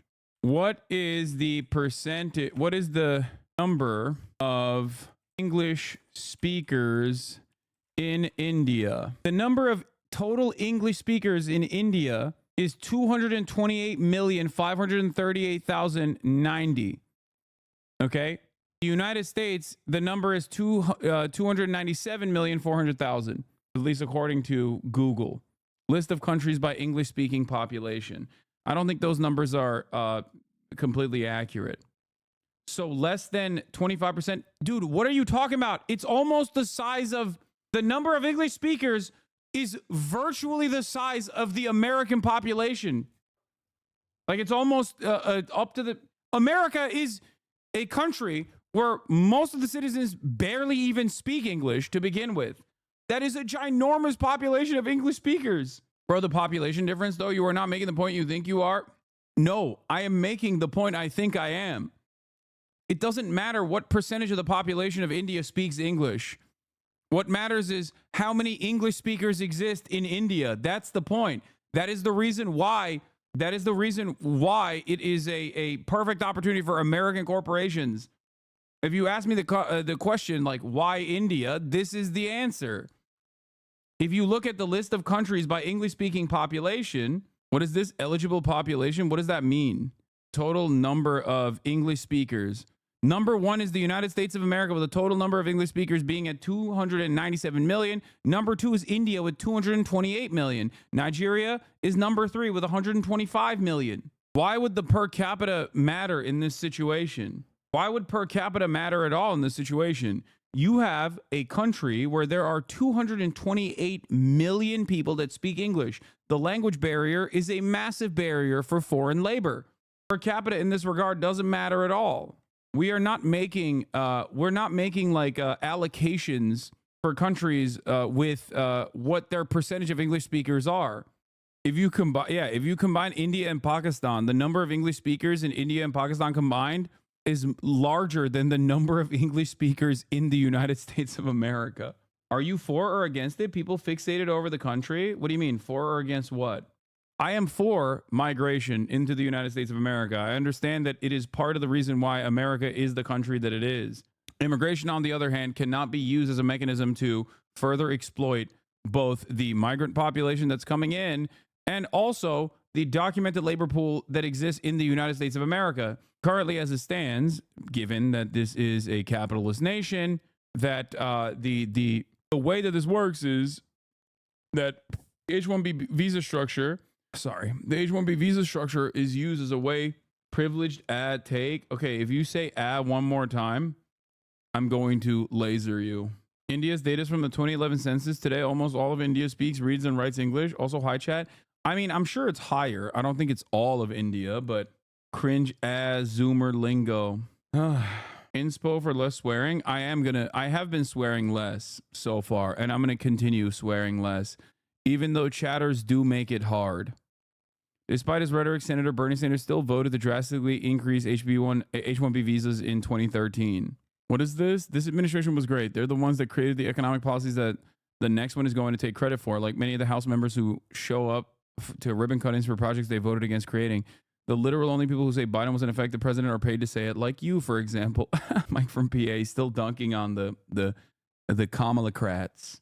Okay, now let's move on to we're talking about the FBI and the New Orleans attack. There is more evidence or more information coming out, and also some news about the Tesla Vegas bombing as well. Okay, the full presser where they release parts of his manifesto is in here as well. But let's start with the New Orleans attacker first. FBI says that he acted alone, most likely acted alone. New Orleans, the latest from there. The FBI now says the driver who killed 14 people and injured dozens more on... Do you think that if migrants got the same rights that American workers had, they would allow them in? We know that the American empire relies on global south and immigrants for low wages. How do we allow immigrants to come in while allowing them the same labor protections we have? I mean, it's pretty simple. If the H-1B visa structure worked in the way that they claimed it worked, which is fulfilling certain roles in the labor pool that we literally do not have people to fulfill, then yeah, that would still be an argument that people can make.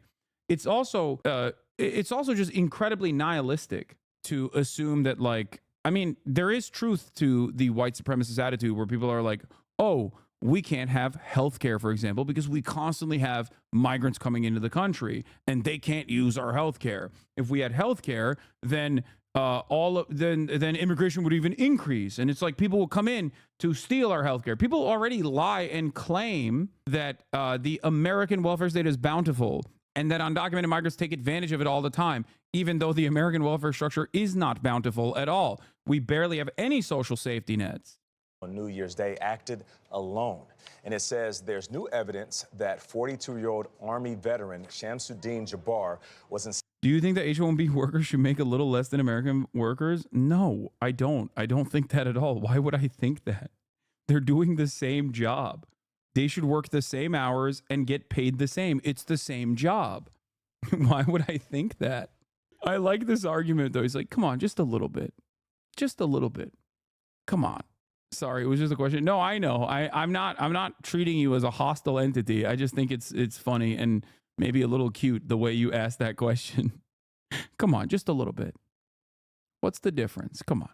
As a treat, as a treat. Inspired by ISIS. There's also a military connection with the driver of the Cybertruck that exploded outside a Trump hotel in Las Vegas just hours later. But authorities say there's, quote, no definitive link between the men responsible for the attacks. We have correspondents covering every angle of this. A CBS Saturday Morning co-host and former First Lady of New Orleans, Michelle Miller, is in the French Quarter. Michelle, good morning. Good morning to you. Well, the Big Izzy certainly knows how to bounce back after a tragedy. He's done it certainly more times than we can count. The world-famous party district known as Bourbon Street reopened to the public on yesterday, and it was a bustling, joyous experience for so many people coming to enjoy the city. Everything it has to offer, although it was under a ton of security. Now, the barriers were up. They were meant to stop vehicles from getting onto Bourbon Street, something that officials say could have prevented the terrorists from getting onto the street in the first place. Hundreds of police officers roam this area, and just about a mile away from here, thousands of college football fans poured into the Superdome for the Sugar Bowl that was delayed by a day. Inside the dome, fans observed a moment of silence for the victims ahead of kickoff. We were there, and you could feel the real sense of community among those attending. An energetic jubilation helped heal in the wake of tragedy and a return to normalcy. Omar Villafranca has the latest on the investigation. He's right down below on Bourbon Street. Omar, good morning. Good morning. The FBI received more than 400 tips, but they still want to talk to people who knew the suspect. Now, the crime scene here on Bourbon Street has been cleared, but the investigation is far from over. The FBI now says the perpetrator of the ISIS-inspired attack on Bourbon Street likely acted alone, despite earlier reports he may have had help. This was an act of terrorism. It was premeditated and an evil act. According to federal investigators, Shamsuddin Jabbar rented the Ford F-150 Lightning used in the attack via the Turo app in Houston, Texas on December 30th. He then drove it to New Orleans on New Year's Eve. The FBI says... Did you just send me an epochtimes.com article? New York judge orders Trump sentencing, indicates he won. What is happening in 2025? I think 2025 is the year that we just go insane. How about that? Let's do it. Let's just latch on to as many conspiracy theories as possible. Let's latch on to CIA-backed pathic cults that believe miscegenation is evil, and their media operations like Epoch Times that work to break the brains of your parents online. Let's do it. Let's go all in, baby. He posted 5 videos to social media in the hours before the murders, including one claiming that he had joined ISIS prior to the summer. Jabbar explains he originally planned to harm his family and friends, but was concerned the news headlines would not focus on the, quote, war between the believers and the disbelievers, end quote. The FBI released these new surveillance images showing improvised explosive devices in coolers that they say the killer planted in the French Quarter shortly before the attack. On Thursday, President Biden revealed Jabbar also had a remote detonator for the planted IEDs. Just after 3 a.m. New Year's Day, Jabbar, a U.S. Army veteran who law enforcement sources say was armed with an AR-15 style weapon and a handgun, began his rampage. I'm devastated, honestly. I'm shocked. Jabbar's younger brother, Abdur Rahim, who requested that we hide his face, says Shamsuddin had recently gone through an expensive divorce and their What's miscegenation? Is that misogyny? Miscegenation is race mixing. Father had suffered a stroke in 2023. He noticed his brother becoming more outwardly religious, but said he saw nothing to suggest Jabbar was being radicalized. He's been a practicing Muslim since he was a kid and everything, and as someone who isn't conspiracy brain, this is getting more and more sus. Yeah. It's also getting like it's giving Israel. I'm not gonna lie, because apparently they went to his house and basically brought in a whole bunch of random people, okay, to basically be like, hey, just so you know, we're gonna do a, like, this lady was allowed in before the FBI. It's a weird situation. Now, any sort of mention of ISIS in 2025 is already bound to raise some alarm bells, especially considering that the Islamic State is nowhere near its point of prominence. And even when it was, it still obviously was, let's just say it's suspicious that ISIS almost always, with the exception of some lone wolf attacks, is constantly working against America's foreign adversaries, But having said that, since Donald Trump bravely destroyed ISIS, it also seems odd that they would come back in a big way like this. ISIS itself hasn't also, I don't think, as far as I understand, I don't think that they have, taken ownership over this attack either. So it could be a case of like some random nut job saying like, no, I actually learned everything from ISIS. I wanted to be ISIS, but even the media reporting on the matter shows that like he, one, seemingly was working alone, and two, that in recorded videos, he basically was like, I have two options here: murdering my entire family and joining ISIS. And I decided I'm joining ISIS now. So at least that's what they have reported in the media. That's what CNN has reported. That's what the FBI has revealed. But nonetheless, regardless of some of the glaringly obvious red flags here, I am not of the mindset that this is entirely an op or something, like a psyop to reinstate Islamophobia in the United States of America. Like, I don't know. I think it can be just a situation that people will take advantage of to do that if they want to. I think he took a step away from the religion at some point in his life, and then he came back into it. Yeah, so his brother is the only person, it seems, that claims that Shamsuddin was Muslim. Even the New York Times reporting, and also our own reporting here, talking to Shamsuddin's niece yesterday, many people in his family, other members of his family, have said that he was not Muslim, that he was raised Christian. The New York Times actively reported that he was raised Christian and became and potentially converted to Islam a couple years ago. No, this is not her father. This person, I think, is the half brother. You still haven't gotten in trouble for that by the FBI? Why would I get in trouble for that? And let me give you some good news now. Both of the officers who were hurt while exchanging gunfire with the suspect, they are now out of the hospital. Here in the French Quarter, it's starting to look and sound like the old Bourbon Street. And Michelle, slowly, it's starting to feel like the old Bourbon Street. Welcome back. The half-brother of the New Orleans terror suspect says radicalization is what fueled his brother's actions. Brooke Taylor is joining us live from Houston. And Brooke, I understand you spoke to the half-brother. What was your takeaway from your conversation with him? I did, and he was completely shocked by all this. We spoke at his childhood home. Now, one of the things that the FBI said was that on the way to New Orleans, Jabbar posted on his Facebook page saying that he was inspired by ISIS, as we know, and that at first he was going to actually target his own family and friends. So that's what I wanted to ask, his own brother, how it felt hearing that. And he stood back and he said it was so chilling to hear that, just shocking and heartbreaking. I want to show you this picture here of the Jabbar family from the early years when the boys were just kids. His brother Abdur Jabbar is an adult now. He gave us these photos.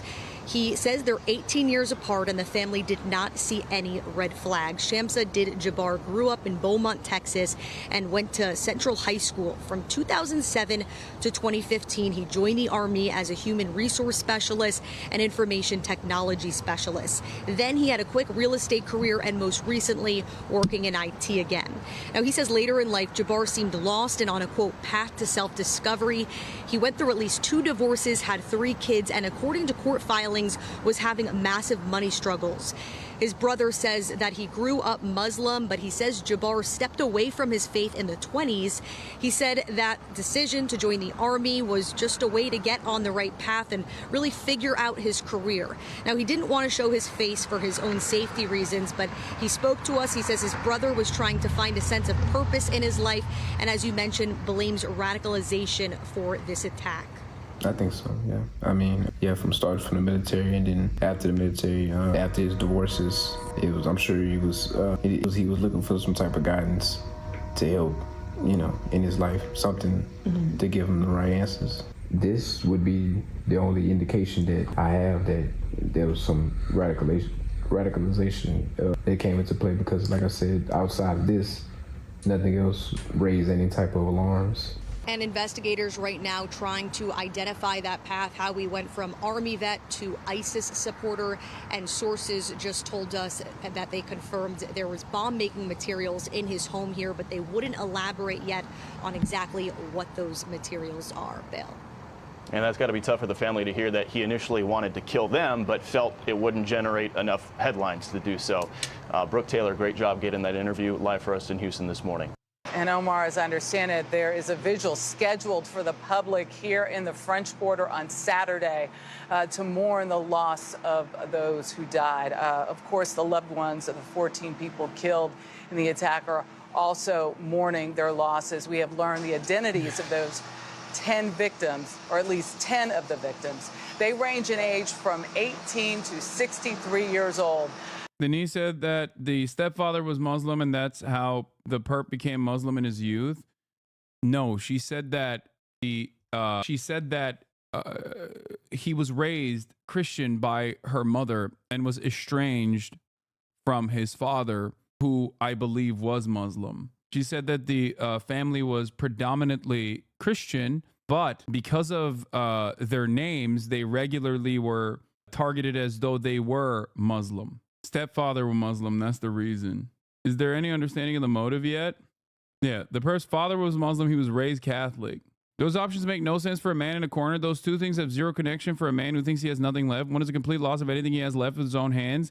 The other is randomly joining a Fed operation which only connects with the racist logic he's Muslim. I mean, it doesn't matter. At a certain point, everyone understands that he converted to Islam, okay? That part is correct. And not only that, but also he did become more and more insane. Like at a certain point, he lost his dang mind. Okay, it's still interesting to track this journey and understand the point of radicalization and what took place, because part of the reason for why it's important to understand it is because there are people out there who are tying this back to like regular old Islamophobia, even though there's a surprisingly lower number of people doing that. I think most of the people that are doing that are pro-Israel people in general that have used this as an opportunity. Don't ever let a crisis go to waste, to basically reassert the position that like this guy is basically the same as all of the pro-Hamas Iranian-backed protest movements on college campuses and the like. Tony DeCopel brings us the stories of some of their families. Also, I have a question for you guys. This is the worst question to ask. I have isopropyl rubbing alcohol. I have merthiolate, which is benzalkonium chloride, 0.13%. And I have povidone iodine swab sticks. Now, why do I have all these? Because I want to clean the remainder of Kaya's scar. Not that she has any issues or anything like that, but I don't know what the best one is to use. Quit doing news slice of life stuff is like this is better. Bro has bomb making material at home. The iodine swab sticks is better. Soap and water? Wait, really? I'm a chemist. Benzalkonium will be the safest. Iodine will be the most effective. Usually has the least reactivity with skin and is commonly used in human surgery. I'm a doctor. I don't think there are there are no open wounds, but I just want to I just want to clean up, just make sure to clean up what is remaining of the area. So while this story continues, I'm going to do that in the background. She was a wonderful girl. She was 27 years old. She smiled all the time. She liked to help other people. Martha Patricia Perez's daughter, Nicole Perez, managed Kimmy's Deli just outside New Orleans and was a loving mother to her 4-year-old son. A lot of dreams. She have a lot of dreams. She can't do it now. She's gone because the terrorists killed my daughter. Reggie Hunter from Baton Rouge was 37, a warehouse manager and father of 2. His youngest, still just a toddler. And his cousin, Sherelle Robinson Jackson, says he was someone who liked to laugh. Made everybody laugh at the family. A great dad. Nikira Cheyenne Dido had recently graduated high school in Mississippi. Just 18 years old, she had dreams of becoming a nurse. And another 18-year-old, Kareem Badawi, a freshman engineering student at the University of Alabama, after high school not all that far away from Bourbon Street in Baton Rouge. Martin Besh, meanwhile, known by his nickname Tiger, played wide receiver on the Princeton University football team. A ferocious competitor, his head coach said, with endless energy. His laugh was contagious. Zach Colgan remembers his cousin Matthew Tenedorio as a goofball who at 25 simply wanted to make people laugh. This shouldn't be happening to our nation. 14 different people drawn together by, of all things, celebration. Now 14 different families united in grief. For CBS Mornings, I'm Tony DeCopel in New Orleans. Earlier today, I spoke with Dr. Jeffrey Elder at the University Medical Center here in New Orleans. It's a Trauma 1 hospital very close to here. He specializes in emergency medicine. He had been on work all day long, went back home, was then called back in after the attack. Were most of the injuries from the vehicle itself or were there gunshots as well? Yeah, so, it was interesting because, when you talk about injuries, you think of a blunt mechanism like a car crash or penetrating trauma like a knife wound or a gunshot wound. And really here we had both. Most of our patients were unfortunately suffering blunt trauma. So they'd been hit by the vehicle and had injuries to the abdomen, the chest, the head, and a lot of broken bones. We had a few patients, really the minority, that had gunshot wounds that were here. This hospital is about 10 years old. It's really beautiful. Dr. Elder was also saying that this was the largest number of sick critical trauma patients that they've ever seen in such a short period of time. I met earlier today at that hospital with Pittsburgh area native Jeremy Sensky. Jeremy uses a specialized wheelchair. He was in New Orleans on vacation. He uses the wheelchair because he was in a car accident in 1999. He's paralyzed. I spoke to him. He was on Bourbon Street. He was struck directly by the truck in his legs in the wheelchair. He survived miraculously. I spoke to him earlier. I think I got hit and my body was just thrown onto the ground, and I just, for like a second, I don't remember that moment, but as soon as I hit the ground, I think I came right back awake. The first thing I remember when I hit the ground were the gunshots, and as soon as I heard the gunshots, I was thinking in my head that I would hope I was clear from the gunshots, and I thought that's kind of why I was on the ground. In my head, I thought, well, maybe I'm on the ground because of the people are shooting, and I was on the ground to get away from it. So you heard shots? Did you see anything around you? No, I didn't see anything. While I was hearing the shots, I was still disoriented, and the whole time I was pretty messed up. I really didn't know what was going on. And I was just glad that I didn't get shot. Like, I'm thinking the gunshots, I'm laying on the ground, I should be safe. And then my leg was messed up. I kept messing with my leg. I'm like trying to figure out what's wrong with my leg. And I saw this stuff around me, which was parts of my wheelchair. So I started scraping it, trying to find my phone. I really couldn't tell what was what, so I tried to get my phone. I wanted to use the phone. I was going to call my wife and tell her I was alive. Your leg, you were you were bleeding. I think that I was bleeding, but it was my leg was just broke, like in a bunch of different pieces. There's a photograph taken from overhead where the truck is, and you're on the ground. Yeah, the truck was to my right. So you heard shots? Did you see anything around you? No, I didn't see anything. Like, and I was screaming, help, help, help, help. And finally a guy came over and said, listen, you're lucky to be alive. He said, many people aren't as lucky as you. I heard that somebody put a mark on your forehead indicating you were alive. Somebody came over and they put the number, a yellow X. And I asked, what does that mean? And they didn't tell me.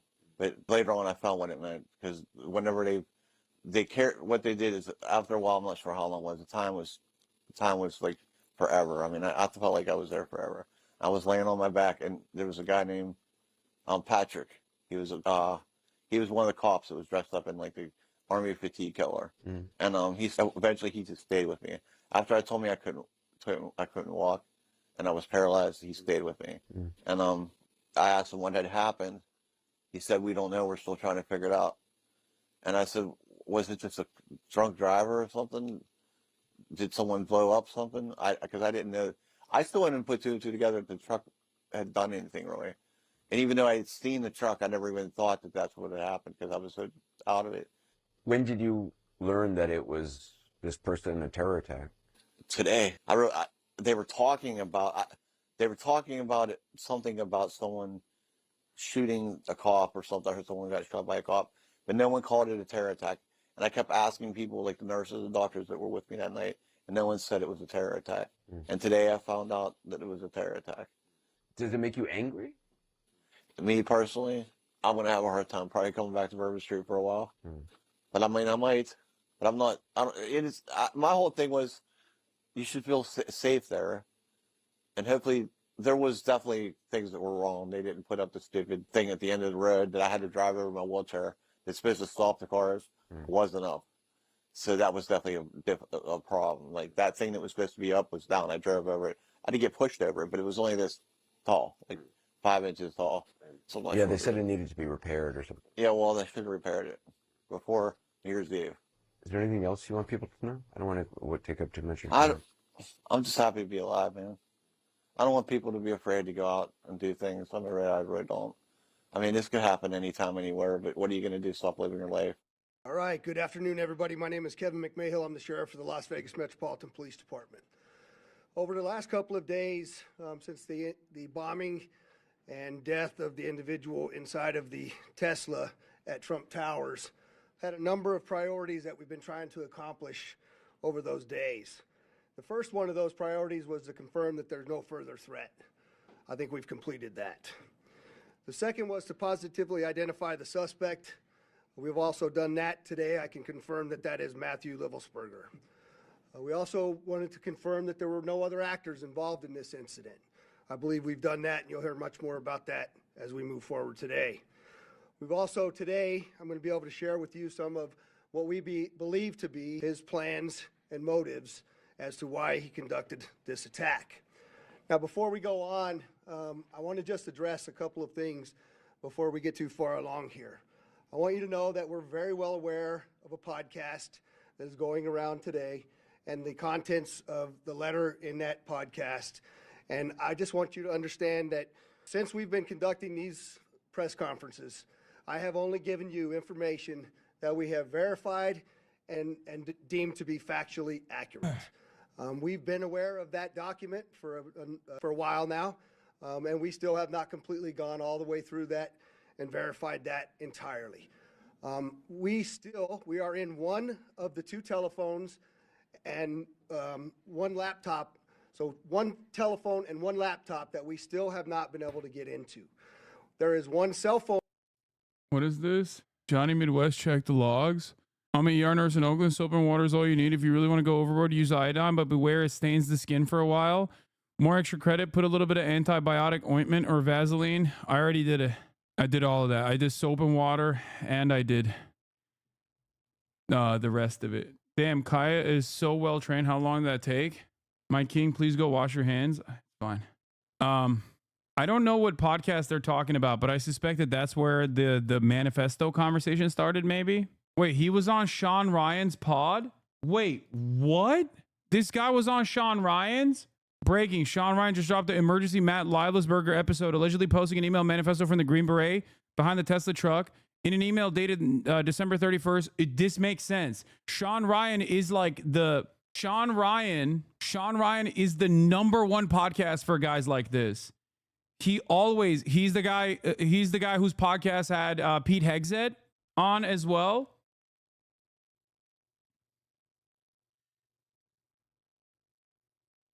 The real email manifesto sent. I urge everyone to dedicate at least 35 minutes to fully grasp the details that have unfolded over the past few days. This episode takes a deep dive into the manifesto, an email sent to Samosar by Matt Livelsberger himself. Within this chilling document, Livelsberger boldly declares, what I'm going to send you is going to change the course of humanity. Former Green Beret. Well, he wasn't a former Green Beret. I'm pretty sure the manifesto is fake news. The source of it is a couple months old. Is at the center of the story just days before he drove a Tesla Cybertruck loaded with explosives to Trump International Hotel in Las Vegas. The Cybertruck incident has raised serious questions about Livelsberger's motivations, his credibility, and the information he shared. In this episode, we unpack the manifesto's contents. That's twice now true crime terrorists and mill murderers to appear on Rogan and Sean Ryan. Yeah, we'll take a look at it. We'll take a look at this is the one they went over in the press conference. Fellow service members, veterans, and all Americans, time to wake up. We're being led by weak and feckless leadership who only serve to enrich themselves. We are the United States of America, the best country people ever exist. But right now we are terminally ill and headed towards collapse. This was not a terrorist attack. It was a wake-up call. Americans only pay attention to spectacles and violence. What better way to get my point across than a stunt with fireworks and explosives? Why did I personally do it now? I need to cleanse my mind of the brothers I've lost and relieve myself of the burden of the lives I took. What? That we are getting into, and I can tell you he is a Trump supporter. He was a Trump supporter. Scratching the surface and almost hourly receiving additional information requiring substantial investigative effort. I don't know if this is of this joint investigation between ourselves, the FBI, and the ATF. And so, again, while I understand all of that is out there, I believe it is our responsibility to give you what we know to be a fact, and that is what I will continue to do as we move forward. A couple of questions came up in regards to the positive identification of the suspect in the vehicle. I want to give you a couple. Yeah, he texted his ex. It's so wild that Connor O'Malley is genuinely Nostradamus. Las Vegas bomber reached out to his girlfriend ex-girlfriend a few days before the attack. I rented a Tesla Cybertruck. It's the shit. I feel like Batman or Halo. Oh, okay. It's been wild. So much learning and fun. I rented a Tesla Cybertruck. It's the shit. I'm building drones in my new position. You would love it. I feel like Batman or Halo. I don't know if this is cool or I should bully you about it. How fast is it? Ungodly. I feel like Batman or Halo is such a funny take. CNN has an email. Livelsberger said in an email the day before the explosion that he was armed and in possession of a massive VBIED and expressed conspiratorial concerns that government agencies were tracking him.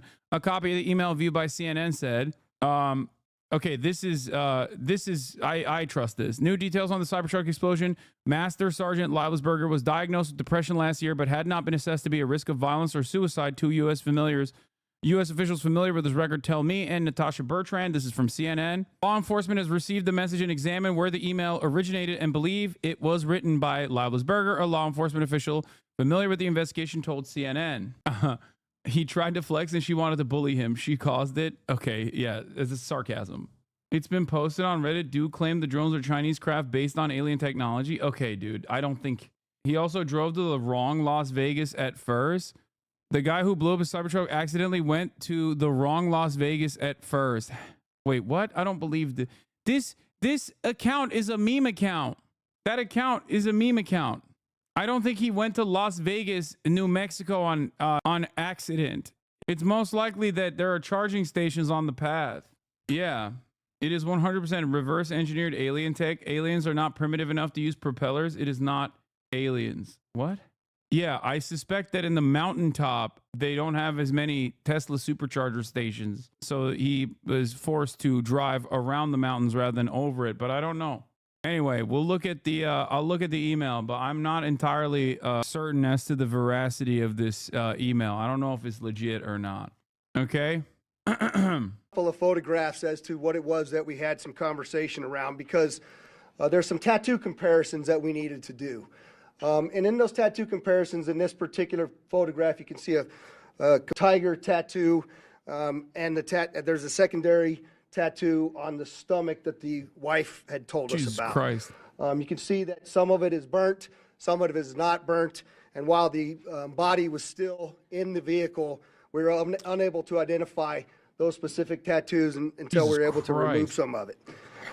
Secondarily to that, there's also a surveillance photograph that we obtained of our subject in Colorado wearing that very distinctive brown jacket. You'll see that a little bit later here in some of the photographs that one of the assistant sheriffs is going to talk to you about. There's also a lot of conversation that I hear out there about the fact that... Is he okay? Yeah, no, he's dead. He's dead. He's super dead. He's charred, burnt to a crisp for the most part. He not only seemingly shot himself in the head, but he also detonated a sequence of explosives inside of his Cybertruck outside of Trump Tower, which, you know, doubly killed him, I guess. But yeah. The identifications, the credit cards, and the number of things that I provided to you previously did not show up as burnt in the explosion in the vehicle. And so I did think it was important for me to address a couple of those issues so you understand where we're at. That's a photo. What am I even looking at here? Like, I don't even know what this is. It's just like bits of Liveless Burger and a wallet. Is that what it is? Also, how good of a wallet is it that it just like protected the materials even after? Photograph of the wallet. It's a leather wallet. Clearly, it's burnt up pretty well. However, that wallet was found in the back seat under some debris in the vehicle, and it contained, you'll see in this photograph, the credit cards, a photograph, and a number of other pieces of identifying information. I'm glad that they hid the credit card number because, you know, someone could use them. And it would be really lame. Someone could use that and steal Matthew Livelessberger's money. Military identification that I initially told you about was also located within inches of the wallet. And you'll see much of this stuff does have some burn damage on it. The passport that I described to all of you was found in the back, in the bed of the truck under debris as well, and you'll see a photograph of that in there. I also had mentioned to you that we were going to be doing dental records to identify the subject in the vehicle. The Department of Defense provided those dental records to us. We then forwarded them to the coroner, and the coroner also provided a positive identification for us. Finally, we had also requested DNA from the family, which was provided to us, and it matched to our suspect. We then, of course, had now confirmed fully his identity to you. Johnny D. Fango, thank you for the 10 community gifted subs, allowing 10 people to no longer see the ad break at the top of the hour, which doesn't come anyway, but still, you can still subscribe yourself for free with a Twitch Prime if you would like to do so, or for $5 or $6. That's right. Thank you.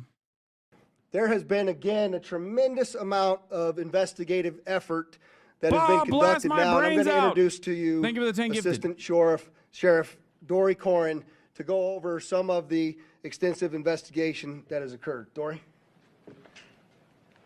Good afternoon. I'm Assistant Sheriff Dory Corrin. I oversee our Homeland Security and Investigative Services Group, which includes our counterterrorism unit that's been working around the clock on this investigation. I just want to briefly share a few updates on some key areas to include the operational activity that led up to this incident, a little bit of information on the post-blast investigation as we know it today, and then finally some of the information that we're discovering most recently about motives and plans to give you some insight on why this individual committed the act that he committed. To begin... Yes, he was inside the car and he allegedly shot himself, according to the investigators, before he blew up the car. or like they still don't know how he lit it up. Okay. And just with the operational activity, the sheriff yesterday talked about the route that the suspect took to get to Las Vegas. Weren't they calling him a terrorist? The answer is because he's a Trump supporting white guy. And he also didn't kill a healthcare CEO.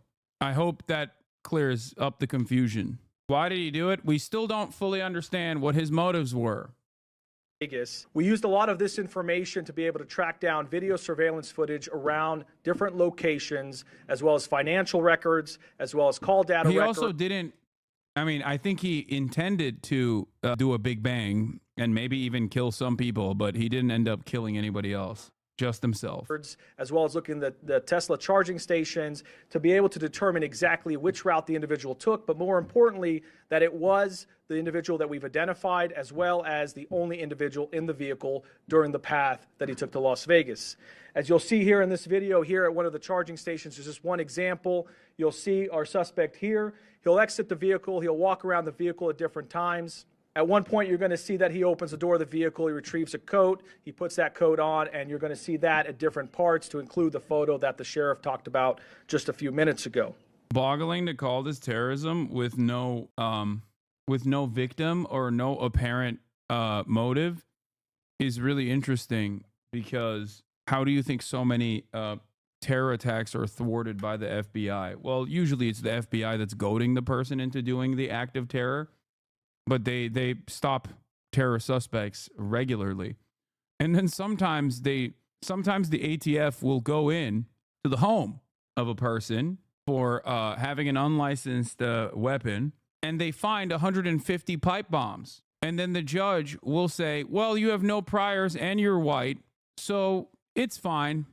You're not a danger to yourself or others. And they just kind of they kind of let you stay at home. Like the guy in Virginia. That's a real thing that also happened in these past couple of days, where they went to the home of a dude. I believe it was in Virginia.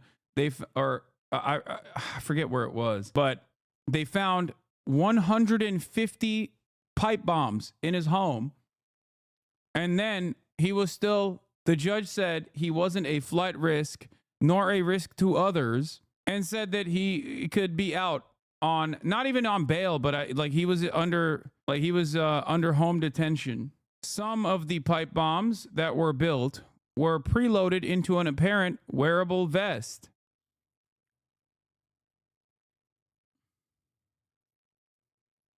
A lot of the pipe bombs were also completely unsecured, even though he lives with his wife and children.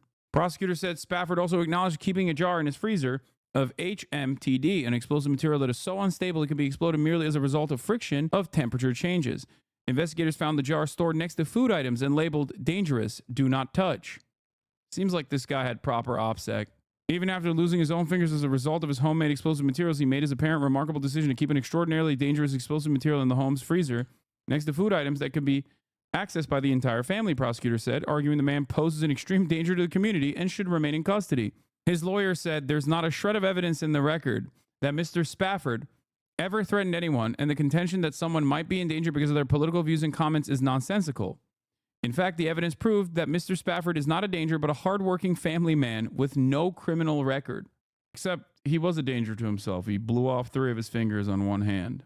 Anyway, yeah, he was a hardworking man, hard at work, making 150 pipe bombs.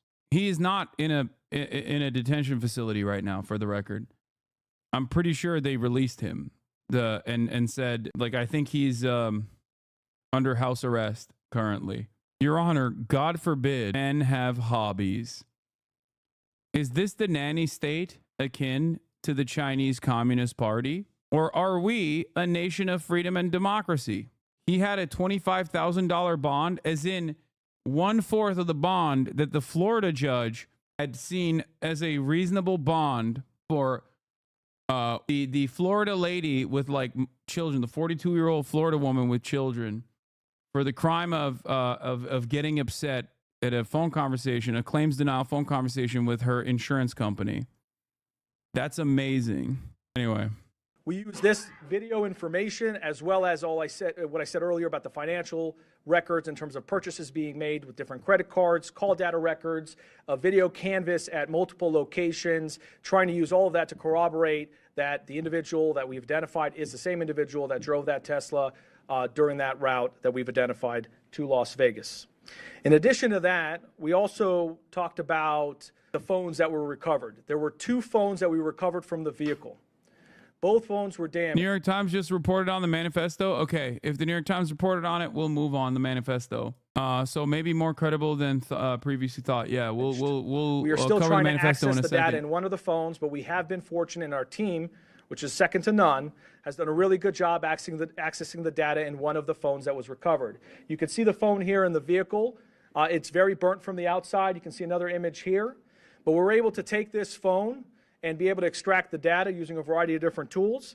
And in that, we've identified a variety of information, but one thing in particular is there was an application in there that the suspect used to take notes. In that application, one of the notes is titled Surveillance Log by the Suspect. It appears to be more of a journal of activity. It dates for about 10 days leading up to the incident, from December 21st to December 31st of this past year. In that surveillance log, or as we would like to call it, a journal, because it's more of a diary of activity that he's conducting, we identify multiple locations that match what we have in the route. We identify activity that we've matched. So, for example, him purchasing firearms, him purchasing camping equipment or other types of equipment that were used in this incident, matched what our data showed in terms of the route and the video surveillance we were recovering along that route. Beyond the operational activity, I want to also get a little bit into the post-blast investigation. So make no mistake, this is a suicide vehicle-borne improvised explosive device, or short, it's a suicide VBID. We know also, as mentioned by the sheriff yesterday, there was a self-inflicted gunshot wound by the suspect. The coroner was very specific in their examination. It was an intraorbital gunshot wound, which essentially means that the suspect put the firearm in his mouth and discharged the gun, and ultimately the round came out to the left side of his head. In addition to that, in terms of our assessment of the post-blast to confirm that he's the only individual involved and the only individual in the vehicle, we did a variety of video and photo comparisons to match the clothing. So if you look here, for example, this is a video in Las Vegas, and you're going to see in a moment here where he parks the Tesla truck. He comes out, and you're going to see some descriptive clothing that matches some of the other video that we've recovered along the route. Please keep in mind, this is a very extensive investigation, so there's a lot of content for us to review and examine. We're just showing examples and samples as we get them. There's more information as we go through it. But in this video, you can see even the distinctive jacket that he is wearing in that vehicle. The other thing that's important is the sheriff mentioned yesterday that Tesla sent to us engineers to come to Las Vegas to help us extract data from the vehicle. It's so crazy that this dude was like, oh, I'm going to be a legend. I'm going to get America to wake up by blowing myself up. And all that remains is a vague manifesto as far as we've seen. And also a text message he sent to his ex-girlfriend that he feels like Batman or Halo. Like I feel like Batman or Halo. The email about the drones is not the manifesto that was reported by the New York Times. What email about the drones? I'm not talking about the drones. To be clear, some people are saying that purposely exploding a truck in a public space isn't terrorism just because he's a white dude. That's wild. Yeah, imagine if he was Muslim and did that. Now, even if he didn't kill anyone, I assume that many people would be like, "Oh no, that's terrorism. It's just failed. It just didn't happen. Like it didn't succeed." The podcast manifesto talks about the drones. Oh, okay. Cool. Thanks to their support, we were able to extract an SDMI chip from the Tesla vehicle. And Tesla was able to confirm to us using the data from the vehicle that the vehicle was not. But it's not just that he's, a white guy, okay? Because as we know, you can be a white guy, but if you are successful and your victim is a high-profile CEO, for example, then that is definitely terrorism. We know that. We know that to be true as well. Not in full self-driving mode at any time during this incident. Finally, the last category just to touch on is motive, which I know everyone is very eager to try to understand and be able to explain what happened. I'll reiterate what the sheriff said is we still have a large volume of data to go through and a lot of content to go through. As you know, with any one of our devices, there's thousands, if not millions, of videos and photos and documents and web history and all of those things that need to be analyzed. But with that, just as a preview for as we get information, we're trying to be as transparent as possible. There were a couple pieces of content we thought were important to share for now. One is in the note application. He seemed to have two letters. One letter in particular, as you can see here, this is an excerpt from that letter. He says, fellow service members, veterans, and all Americans, time to wake up. We are being led by weak and feckless leadership who only serve to enrich themselves. He goes on to explain a variety of other grievances and issues, some political, some personal, a variety of other things which we will do our best to release very quickly here. But then there's a second letter where there's some more excerpts. This one seems to be dated after the fact. Wait, feckless leadership. No, he wrote it right. The cop read it wrong. Here. But then there's a second letter where there's some more excerpts. This one seems to be dated after the fact in that notes application. And in there, you can read a couple of the excerpts. We are the United States of America, the best country, people to ever exist. But right now, we are terminally ill and headed towards collapse.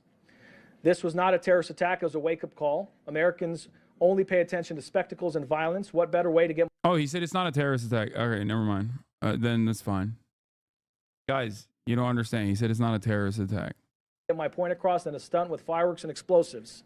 Why did I personally do it now? I need to cleanse my mind of the brothers I've lost and relieve myself of the burden of the lives I took.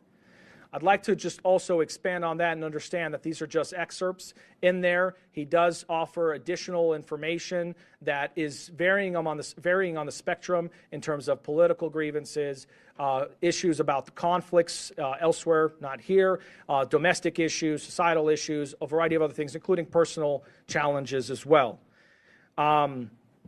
We are intending to release those initial letters so people can understand the best they can what the person's thought process was at one point in time. However, please understand there is still a lot more content to go through, and that may change. There may be a lot more information that we recover that explains either more or shows a change in mindset at different times. Just before I turn it over to FBI Special Agent Spencer Evans, I just want to take a note and just mention what the sheriff said, which is our counterterrorism section and all of the people involved in this have been working around the clock 24/7, tirelessly, truly through the night. They are second to none, and we really appreciate everything they're doing. With that, turn it over to the FBI. Good afternoon. My name is Spencer Evans. I serve as the Special Agent in charge of the FBI's Las Vegas Division. I'd like to express gratitude for everyone that's here today, and especially the partnerships that Sheriff Corrin just highlighted. It's been seamless collaboration between the FBI, ATF, Army CID, Las Vegas Metropolitan Police Department. You know, if you walked into one of the command posts and someone's not wearing a uniform, you wouldn't be able to tell who works for which agency, and it's been outstanding collaboration. We do have significant updates that we're sharing with you from an investigative standpoint, but just want to reiterate, as Sheriff Corrin mentioned, there is still a lot of ongoing investigation. We have terabytes of data that we have to analyze. We have outstanding search warrants and subpoenas, interviews that are being conducted around the globe as we try to paint a comprehensive picture of exactly what happened. That being said, we do feel confident that we have a much better sense of how we arrived at the events of the 1st of January and additional information that we can provide. So I'd like to first begin by addressing something that continues to be widely speculated, whether or not there was any connection between what happened in New Orleans on New Year's Day and then the incident here in Las Vegas just a few hours later. Just to be clear, there is no evidence that these two events are connected. The only things that we have connecting them are incidental, what we believe to be coincidental similarities in that both vehicles were rented through the same service, that they were both subjects served in the military, that they both stayed at an Airbnb, things like that. We've identified no telephonic or email communication between the subjects, no information that suggests that they knew each other, that they ever served in the same unit, that they were ever assigned at the same place at the same time and had interaction, and no witness interviews have corroborated or provided any information that the two events are connected in any way. In similar fashion, we have not identified any connection between this subject and any other terrorist organization. During the FBI's international investigation to date, as I mentioned, we have interviewed family members, friends, the subject's associates, and military members that he's... Both victims of family court, both spent time at Fort Bragg. But once again, that could be, that most likely is just independently radicalizing components. Served with around the globe. Through these interviews, we've found that the subject held no animosity towards the president-elect. That's something that's also been reported. Investigative steps have discovered and none of that is connecting evidence. No, I'm not saying it is. I'm not saying it's connecting evidence. Information from the Army indicates that he likely suffered from PTSD, and we are also aware that there were potential other family issues or personal grievances in his own life that may have been contributing factors. Again, we're looking into all of that. It's evident that the subject considered, planned, and thoughtfully prepared for this act alone. That's what we believe, and we have no information to the contrary at this point. The FBI has been able to confirm some of this through the utilization of video footage in public areas as he traveled from Denver to Las Vegas. We have video footage that shows that he is alone outside. Can we stop normalizing victims of family court? Both these dudes made it real clear why the courts didn't want them having custody and why their wives left them. I can't even joke about family court victims now. Like, what are we doing here? Like, excuse me, you are not allowed to make fun of divorced dads any longer because I misunderstand the joke that you're making, and then I feel as though you are saying that, that there is a real thorough line here. Like, do you know, at this point, 50% of marriages end up with divorced dads. You don't see them, blowing themselves up. Okay. It's a very commonplace thing. I'm making fun of, a very common thing that happens in America that ends up making a lot of dads right wing. Of the vehicle, and that corroborates again what Las Vegas Metropolitan Police Department footage has also shown.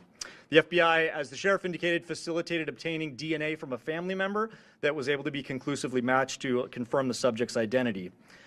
As Sheriff Corrin mentioned, although this incident is more public and more sensational than usual, it ultimately appears to be a tragic case of suicide involving a heavily decorated combat veteran who is struggling with PTSD and other issues. Yesterday, I wanted to highlight... Most divorced dads just end up doing the other thing. Instead of like blowing themselves up in this elaborate fashion, they just end up voting for Donald Trump and drinking away their troubles, constantly wondering why the rest of the family has isolated themselves from him and thinking that it is the responsibility of everyone else around them and not themselves that such a thing has happened. I mentioned a tip that was unverified that the FBI had received. Sheriff McMahill will talk about this. It's now floating around there on podcasts. This is a tip that the FBI received after the bombing occurred that seemed to describe some of the personal grievances that the subject may have held. We still have not conclusively determined that that's from the subject, but feel confident based on evidence that we're uncovering on his devices that was in fact from Leivelsberger. I want to reiterate that prior to this incident, the FBI did not have any information on this subject. He was not on our radar. He didn't have criminal history. There was nothing that we... Damn, they hit the reverse. This subject was not on our radar. Our radar is now limited. We would have been looking into him for up until this point. Last thing I just wanted to highlight briefly is it's not lost on us. We understand that there were victims. While the subject himself was the only person that was deceased, there were several folks that were injured, and obviously any sort of incident like this has a traumatic impact on the greater community and folks that are rightly so going to be scared and concerned, and some people that were inconvenienced and some that were taken to the hospital with injuries. We'd like to remind everyone that we're working with Las Vegas Metropolitan Police Department advocates, the Office of Emergency Services advocates, and the Southern Nevada Resiliency Justice Center to offer services to these victims. We recognize that there may be victims that are yet unidentified, so for those that might be suffering or otherwise impacted, we'd ask you to reach out to the FBI at 1-800-CALL-FBI. And in similar fashion, as we reiterated yesterday, anyone who has tips related to the subject or this particular incident, please call us at 1-800-CALL-FBI or submit a tip online at tips.fbi.gov. And with that, I'll turn it over to the Assistant Special Agent in Charge from the ATF, Kenny Cooper. Will they tell us how he ignited it or what? Not playing. Good afternoon, everybody. My name is Kenny Cooper. I'm an Assistant Special Agent with ATF San Francisco Field Division. I have some very quick resource updates. ATF has brought in some of our top experts from our National Response Team that will assist with the sifting through the debris of the Tesla. And that's an abundance of caution to make sure that we've got the initiation sequence identified as best we can from the evidence that survived the thermal event of this explosion, and to ensure that no other bad actors were involved in the initiation of that device. Also, my second... Chatter be like, I already told you how he did it, and then you look at it and it's just this theory. Update is to the firearms purchased by our subject on December 30th, 2024. Our ATF investigators were able to track down that lawful purchase at a gun store in Colorado. Our subject arrived in that gun store by himself on December 27th and initiated the ATF Form 4473 and actually paid for those two firearms that were recovered from the Tesla on the 27th and was sole occupant of a vehicle arriving and departing that on that date. Subject was the victim of a kinetic implosion resulting in a thermal event. After a thorough ocular pat down of the I love cop speak. It's so good. And then on the 30th, we have video evidence of our subject entering that gun store as the sole occupant of the Tesla.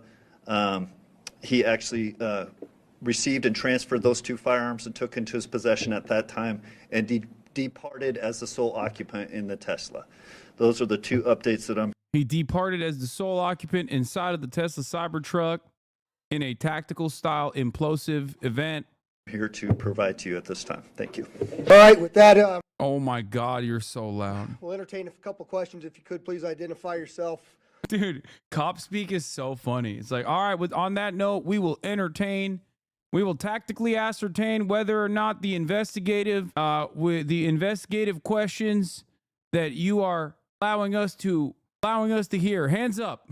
I'm sorry, I didn't mean that. He's got a gun. I'm sorry, I didn't mean that. I'm reverting back to tactical speak in this circumstance. I apologize. Identify yourself, sir. Why does he sound like he's going to arrest the reporters in the room? We'll go from there, David. On the video that you showed of him with the Tesla was able to extract that for you from the device.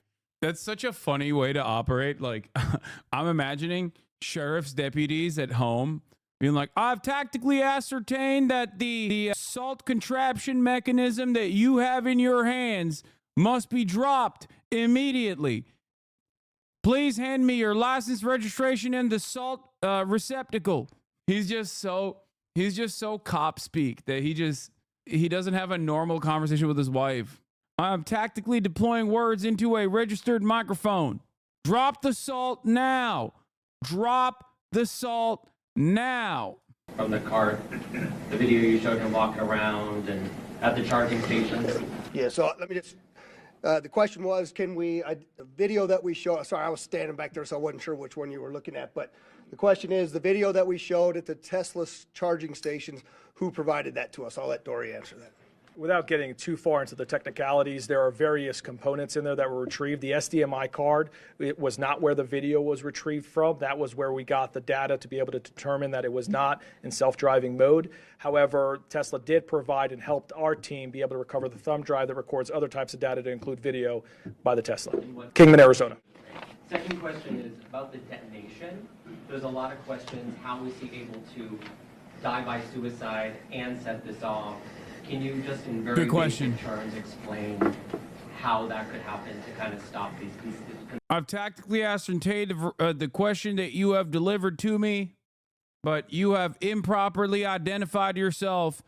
Now I'll treat you as a hostile subject. Yeah, so the second question is how are we able to explain the detonation versus the suicide? And we just believe it to be simultaneous at the time of the detonation. But again, that's why the ATF's bringing in the SABTs from outside to look at what that sequence was for the initiation of the explosion as well. And, you know, it's very difficult to see inside of those Teslas, even with the camera angles that we have. And so we still remain challenged on finding some of that exact timing on all of that. Go ahead. Hi, Stephanie. So the question is, if we knew of a alias of Matthew Berg and he had been previously on a television show. Damn, Matthew Berg? We've seen that reporting, but have not verified that reporting. Behind you. Yes, Kevin Nyes with NBC News. How would you describe his state of mind in these? He shortened his name, or no, the alias. Instead of Life is Burger, he was like, nah, just call me Berg. Was he Jewish? No, his name is Life is Burger. I feel like that's the most WASP. Oh, joke. That's the most WASP German last name you can have, like German American. Everyone with the last name I Love Burger moved to America, okay? Damn, this guy's good.